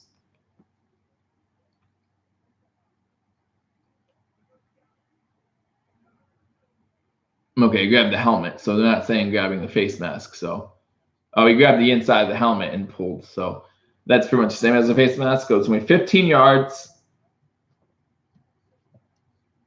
So I guess so since he scored a field goal, so I guess that Dalton play turned out not to be a fumble after all. So now Buffalo has the ball 1st and 10 inside Packer territory at the 49-yard line. Only 6 penalties in this whole game, so that's kind of good to see. Makes the flow of the game go a little bit faster. 5:01 left to go in this one. Buffalo trailing 19-0. Another pass to Zay Jones inside the 35-yard line for our 1st down.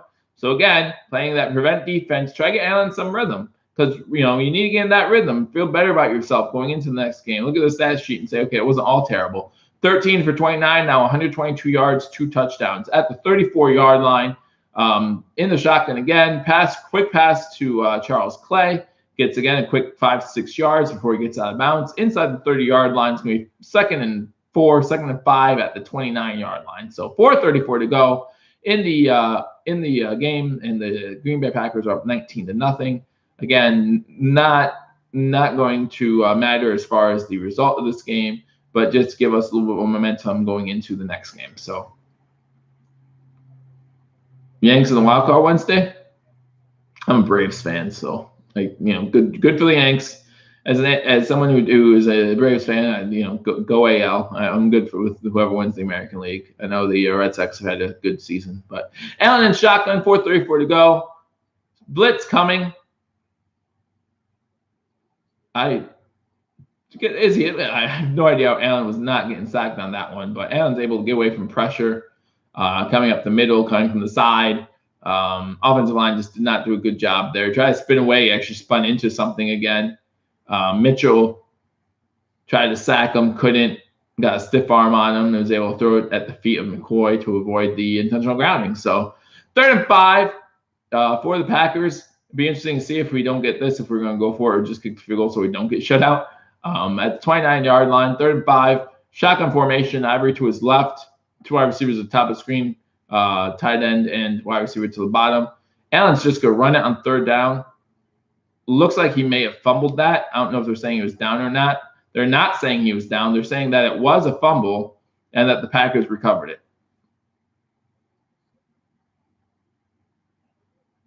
Yeah. So they're saying Packer fumble, Bills fumble, Josh Allen with the fumble. I'll tell you in a second after this replay. They're saying Josh Allen fumbled it. I don't know. I don't know if that's fumble or not, but don't know. They're doing a closer look here. Where's the ball? I don't see the ball. No, it looks like his knee's down before the ball's loose. So they're going to take a look at it. I mean, it was a long time before they signaled. I feel like this was one of the ones where they wanted to err on the side of caution. They know if it's a turnover, they're going to review it anyway. So why not waste everyone's time? So they are going to review it. Yeah, I think he still has possession of the ball when he goes down. So while they review this, I'll go over some scores from around the league. It looks like Atlanta is winning 33-31, 6.5 to go in that one. Atlanta has the ball. Chicago's still up 48-10, Tampa Bay with 2 minutes to go in that one. Dallas is still down by 1, 24-23 with 1:23 to go. Houston, Indy scored a touchdown to make that one 23-28, went for 2, missed it. Jacksonville's up 25-12 on the Jets. Miami did score to make it 38-7. They had a Frank Gore 6-yard TD pass from Brock Osweiler, who's in the game. Be interesting to see what happened to Tannehill. So I don't know if anyone knows what happened to Tannehill in this game, but Tannehill is not currently in the game. So I do wonder what happened to him there. It looks like Tannehill finished the game 11 for 20 for 100 yards and an interception. So hopefully he's not seriously hurt. Tennessee still up 20-17 with 1:51 to go. They have the ball, but it's 4th down. So the Eagles will get a chance to drive down the field and either tie or win this game. But Tennessee is beating the Eagles at this moment. So it does look like Allen's down.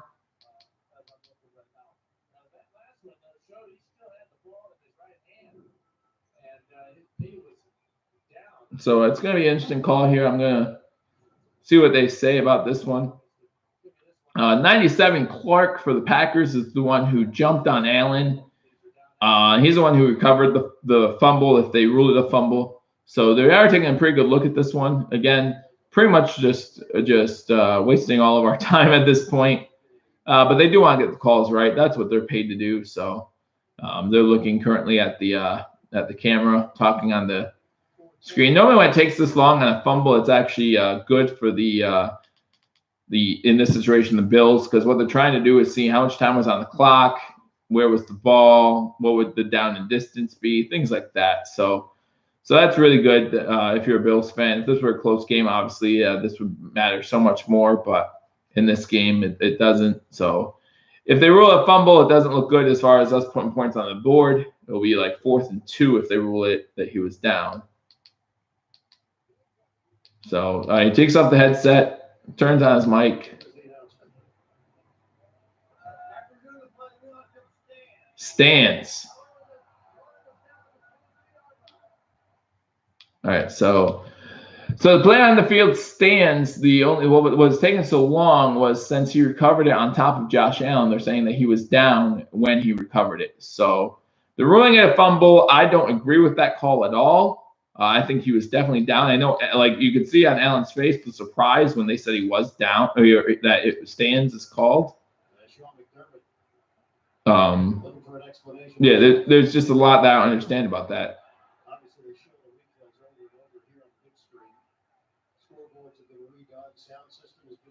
So.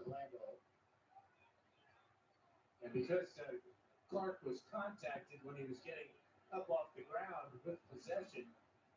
So now the official is over there talking to Sean McDermott because he wants an explanation, because it definitely looked like Josh Allen was down.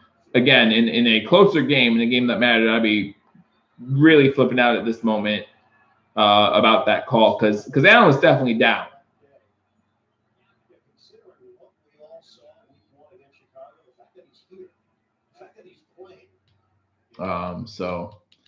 So yeah, but 19-0. It looks like Green Bay is going to take over with the ball at the 22-yard line, 4:22 to go.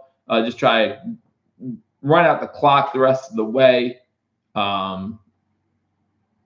They blow the ball ready for play.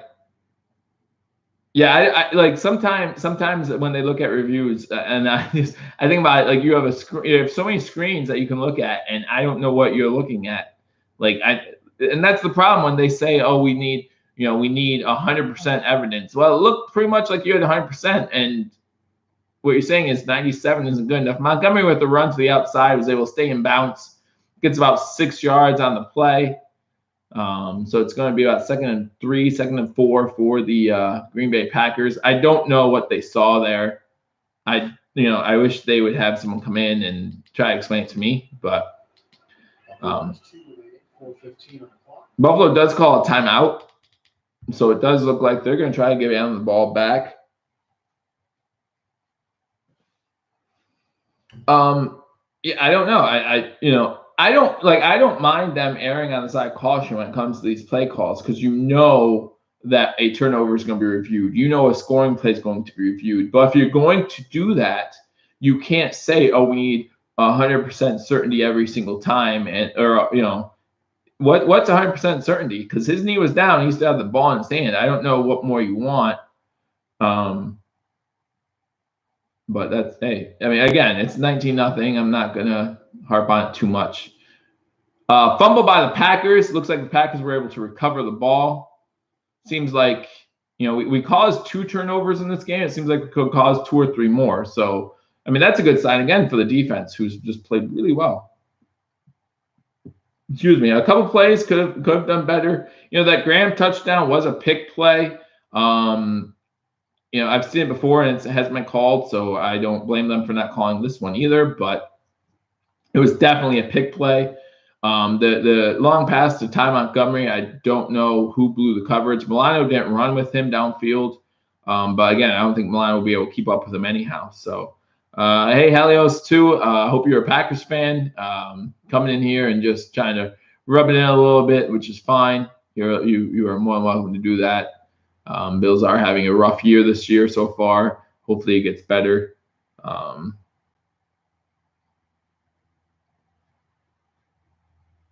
to be 3rd and 3, 33-yard line.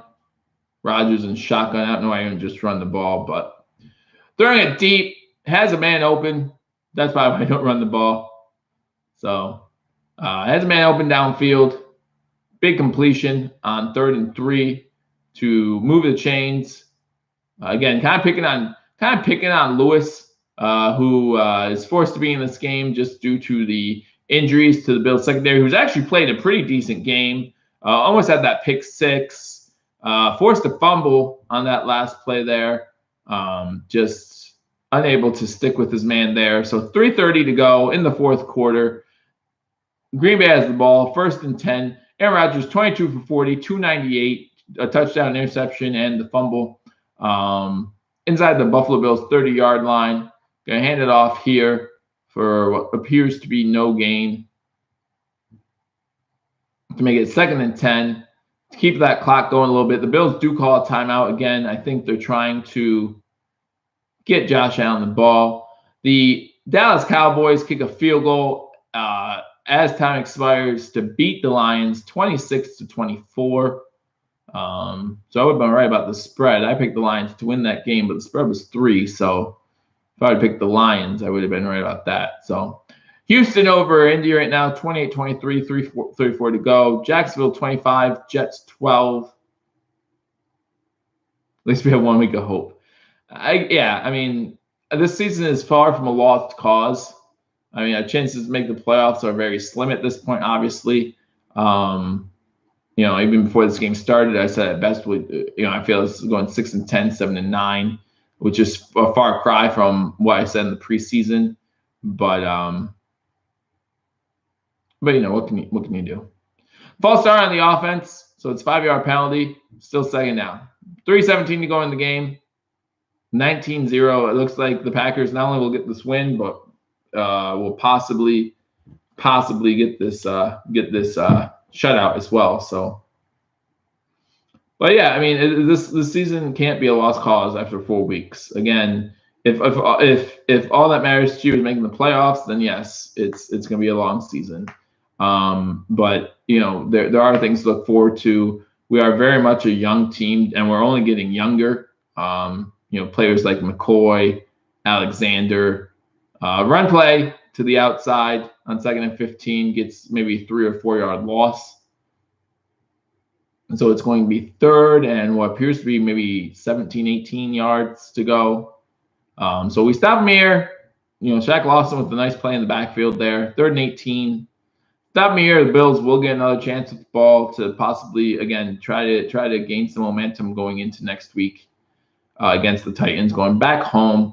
It just seems like it's been forever. I know it's only been 2 weeks, men, but it seems like it's been forever since we've been out. I had a home game. So, we had the one against San Diego that just didn't go our way at all from the beginning. Pressure coming in on Rodgers. He's going to try to take off with it. If you're a Packers fan, you have to kind of be holding your breath there. 2:25 to go in a 19-0 game. On 3rd and 18, there's no reason for Aaron Rodgers to take off in that situation. Had 2 Bills kind of collapsing around him. Go down, take the sack. You know what I mean? Like, there's no reason to let that happen. So that's going to take us to a 2-minute warning again with the Buffalo Bills trailing the Green Bay Packers 19-0, 4th and 16. They're going to bring on Mason Crosby for the field goal attempt. But Bills will get the ball, try to run maybe a 2-minute offense real quick to see what we can do, maybe try to get some points on the board before the end of the game. But with 2 minutes to go in the 4th quarter, it's 19-0 Green Bay. Green Bay's ball, 4th and about 17. They will bring on Mason Crosby for the field goal attempt. While we're at commercial break, we can go over some scores, as a lot of these games are either final or getting close to that final. So, again, Green Bay 19, Buffalo nothing. We got Atlanta 36, Cincinnati 31. Atlanta just kicked the field goal to go up 36-31. So Cincinnati will be getting the ball back with about 4 minutes to go in that game. Houston, Indianapolis. Houston is up 28-23. Houston has the ball in Indianapolis territory with 3:08 left to go in that game. Jacksonville, New York Jets. Jacksonville's up 25-12 with 2.5 to go in that game. Philly tied it right as time expired to tie the game at 20. So that game will be going into overtime. So Jake Elliott had a 30-yard field goal with less than 20 seconds left to send that game into overtime. Some of the 4 o'clock games are starting. Seattle, Arizona is just kicking off. Seattle starts with the ball. There's still 14:55 to go in that first quarter. And Oakland's going to start with the ball at the 25 after a touchback against Cleveland. So those 2 games have started. Later today, we have the San Fran LA Chargers game kicking off at 4:25. Then we have the New York Giants, New Orleans Saints game kicking off at 4:25 as well. Baltimore, Pittsburgh is tonight. And then we have Kansas City, Denver tomorrow. So those are the games for the rest of the week. Again, guys, hard to believe at the end of this week, we're already a quarter through the season. And for a lot of teams, including our Bills, it feels like the season's over. And for a lot of teams like the Packers, they're still not sure what to make of it. And they have teams like the Rams who are just, and you could say the Chiefs at this point, who just seem to be just a little bit ahead of everybody else, a little bit better than everyone else. Obviously, the Rams currently are the favorite in the NFL. I mean, they looked really good on Thursday against the Vikings, so I can see why. At least that offense did. That defense allowed more points than some were expecting. But they looked really good on offense. So be interesting to see. Be really interesting to see how the season progresses. We'll be here for you right here on Believe Us Talk, though, the whole step of the way, whether it be with the Bills, keep you updated on some of these scores and other things around the league as we get ready for Week 5 of the NFL. We'll be here again. I'll rewatch this game either tonight or tomorrow and give you my post-game analysis on Monday or Tuesday. Thursday at halftime of the Thursday Night Football game, I will be here for the pregame, getting us ready for the Tennessee Titans at Buffalo Bills. Mason Crosby makes the field goal to make it 22-0 with 1:55 to go in the game. The Green Bay Packers are now up on the Buffalo Bills 22-0. It does look like the Packers will go to 2-1-1 on the season, again, only being a half game back of the Chicago Bears, who lost to the Packers earlier this season. So this is a huge win for the Packers, especially given the loss to Minnesota both last week and earlier this week to drop them to 1-2-1. So that's kind of a big thing. You're going to be in second place here. Lost to Detroit earlier. Dallas winning on a last-second field goal there. So things are looking a little bit better than for Green Bay after that loss last week to the Redskins. Still trying to figure out. Redskins, one of those teams, also still trying to figure out what their identity is as well. Have 2 games where it looked really good, and then 1 game where they just really didn't. So, so some things like that. Like there's some teams around the league where we're still unsure about. Some teams are definitely stronger than others. You look at that situation in our division, the AFC East. After Miami got whopped by the Patriots today, they're still in the division lead at 3-1. So, touchback for Buffalo. So Buffalo will start with the ball, 1st and 10 at the 25-yard line. Again, looking to hopefully move the ball a little bit. Maybe get one of those cheap touchdowns at the end here, like Minnesota did against us. But we'll see what happens. 2:22 left to go in the Atlanta-Cincinnati game. Atlanta's up 36-31. Cincinnati, however, does have the ball, and they're already at midfield. 31-23, Houston over Indy. That's funny because I felt like Houston was dominating that whole game, at least score-wise, and so Indy has the ball, and they're only down 1 score, so that's interesting there. And again, there's the Eagles game. That's 2020. We'll get you some finals in a minute here. Josh Allen in shotgun. Ivory to his left. 4 wide receiver sets. Catch by Zay Jones. Zay Jones is coming alive a little bit here towards the end of this game. So that's a 10-yard completion for a 1st down. Minute 45 to go. Let's get some finals here. We got New England beating Miami 38-7. Josh Allen in shotgun. Minute 36 to go. They're going to be trying to move the ball, so maybe we'll get the finals in a little bit. Get some pressure. Throws the ball across his body again to Charles Clay, who was a little open, but there was a I don't know if that was a drop or not a good pass. I didn't see where the pass landed, but it was incomplete. There's a flag on the play. So while they're discussing the flag, oh wait, hold on a second. Looks like they have the flag figured out. Prior to the pass, personal foul, face mask on the defense. Looks like it was number 37. So, and that's going to lead to a 1st down. So the Bills move up the field a little bit. 2nd or 3rd 1st down by penalty. 37. So it was Jackson for Green Bay. So that's the 2nd or 3rd 1st down by penalty, which really helps us since I don't even know if we have 10 1st downs yet. There's no reason to kick that. You mean to go up 22-0? There's not, but there's no reason to go for it either. You don't need Aaron Rodgers taking unnecessary hits or anything like that. So. All right, so at the 49, the Green Bay 49, we're back in Green Bay territory. Minute 29 to go. Josh Allen in shotgun. Josh Allen's going to get pressured and get sacked. Looks like Jordan Mills is down on the play. Minute 19, minute 18 to go. Is that Mills or Miller? Mills. All right, Mills is able to get up, but they do have to stop the clock, so he does have to come out for at least a play. So while they're taking care of that, let's go through some finals here. New England beat Miami 38-7. Detroit lost to Dallas on a final second field goal, 26-24. Chicago beat Tampa Bay 48-10. So those are the finals we have. Philly 2020, just the start of overtime. Jacksonville's up 25-12 with 2 minutes to go in that game. Jacksonville's the ball in the red zone.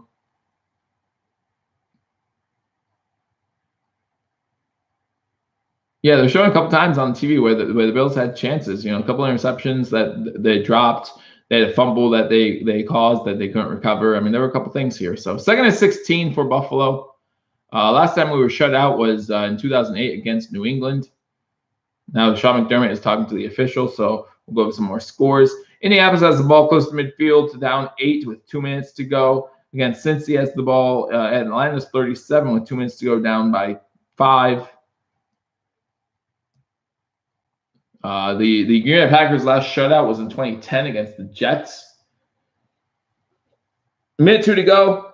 Allen in shotgun, no one with him in the backfield. They got 4 wide receiver sets. Chris Ivory is helping block on the inside here. Quick pass to Kyrie Lee. No, that was Kroom. I'm sorry, to Kroom. Catches the ball, gets a good chunk of yards back. 42 seconds to go. 3rd down. It's going to be a 3rd and 3. See if we can get on the board here. 3rd and 3. I'm sorry. Yeah, 3rd and 3 from the 42-yard line. 30 seconds to go. Another blitz coming, and Allen goes down again.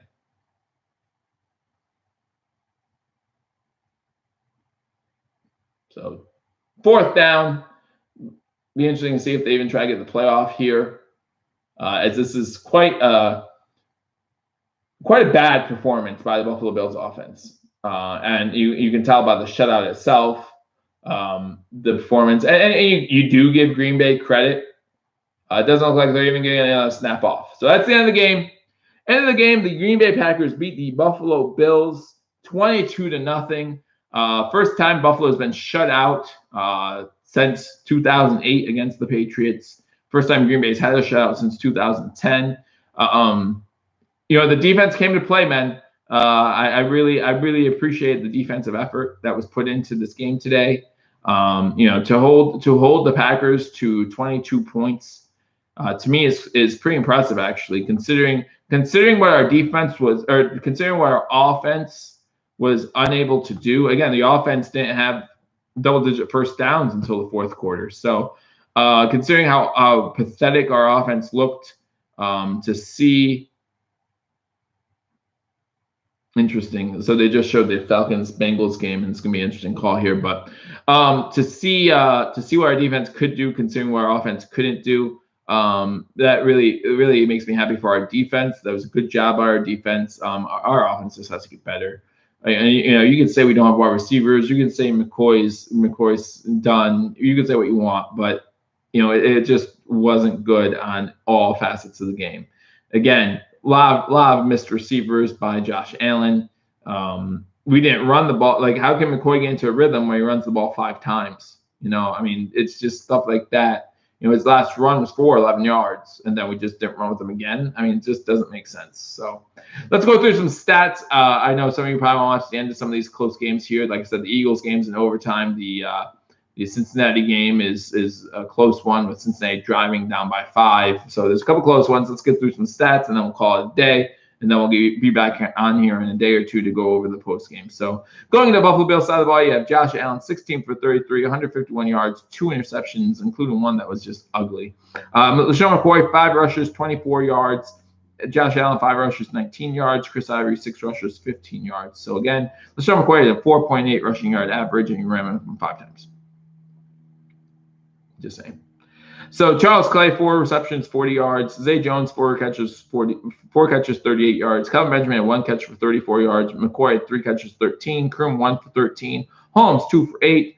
And Kyrie Lee, 1 for 5. So those are the guys who got receptions. Teron Jones had 2 kick returns for 37 yards. Bajorges had 8 punts for 348 yards. Gives you a 43.5 average for those 8 punts inside the 20. Man, 8 punts. It's just crazy. Just crazy to me. We did have an interception from Jordan Poyer. We did have a forced fumble and a fumble recovery. Fumble recovery was by Kyle Williams. We had a couple sacks, I believe. 1 sack by Teron Johnson, and then 1 by Siren Neal. So both on corner blitzes. So that's, we need maybe dial up a little more, some more blitzes. So that's the stats for the Buffalo Bills. Let's look at the Green Bay side of the ball. You have Aaron Rodgers, 22 for 40, 298 yards, 1 touchdown, 1 interception. Did have that fumble as well. You got Aaron Jones, who had 11 rushes for 65 yards and a touchdown. Aaron Rodgers, 5 rushes for 31 yards. You have Jamal Williams, who had 11 carries for 27 yards. And Ty Montgomery had 5 carries for 18 yards. So actually, the run defense did a lot better in the second half than we did in the first half, holding them to very little yards as far as the second half is concerned. The leading receiver was Devontae Adams, 8 catches, 81 yards. You had Geronimo Allison, who had 6 catches for 80 yards. Ty Montgomery, 2 for 56. I don't know who this Marquez Valdez-Scantling is, but he had 1 for 38. Jimmy Graham, 3 for 21, the touchdown. And then you had Aaron Jones again, had a reception for 17, and Kendricks had a reception for 5. They got to feed Shady early and often. You're right. There's no reason for Shady to only have 5 carries. No reason. Mitch Crosby was 3 for 3 on field goals, 1 for 2 on extra points. And then they did have an interception by Clinton Dix and another interception by the rookie, Jaire Alexander. So those are the main stats of this game. Again, we will be back on here either Monday or Tuesday after I rewatch the game. You think watching it once hurts, try watching it twice. That's what I'm going to do. So, but thank you for joining me on Believers Talk again. If you like this live stream, if you want me to continue to have these live streams, I enjoy doing them, so I will continue to do them. So like this channel, follow us on Facebook. We are on Twitter and Facebook, so you can follow us on both of those. Subscribe to this channel. Hit that notification bell because they will be telling you when we go live. I will be going live for every game. I will be going live for some post-game video. And then, again, Thursdays at halftime, I'll be doing the pregame for the upcoming week. So, and then any other news throughout the week. We talked about the trade. We had a show about the trade where we got rid of Marquez Newhouse, which was made me very happy earlier this week. So constantly giving you content, guys, on the Bills. So if you are a Bills fan, please be sure to subscribe. Let your friends know we are here to give you the live play-by-play every Sunday. So again, thank you for joining me on this edition of Believers Talk. The outcome, not exactly what we wanted. The Green Bay Packers do beat the Buffalo Bills 22-0, but it is just one loss. Kansas one loss. Bills fall to 1-3. That hurts a little bit, but we'll be back next week as we get ready to go back home to play the Tennessee Titans. So till next time, go Bills.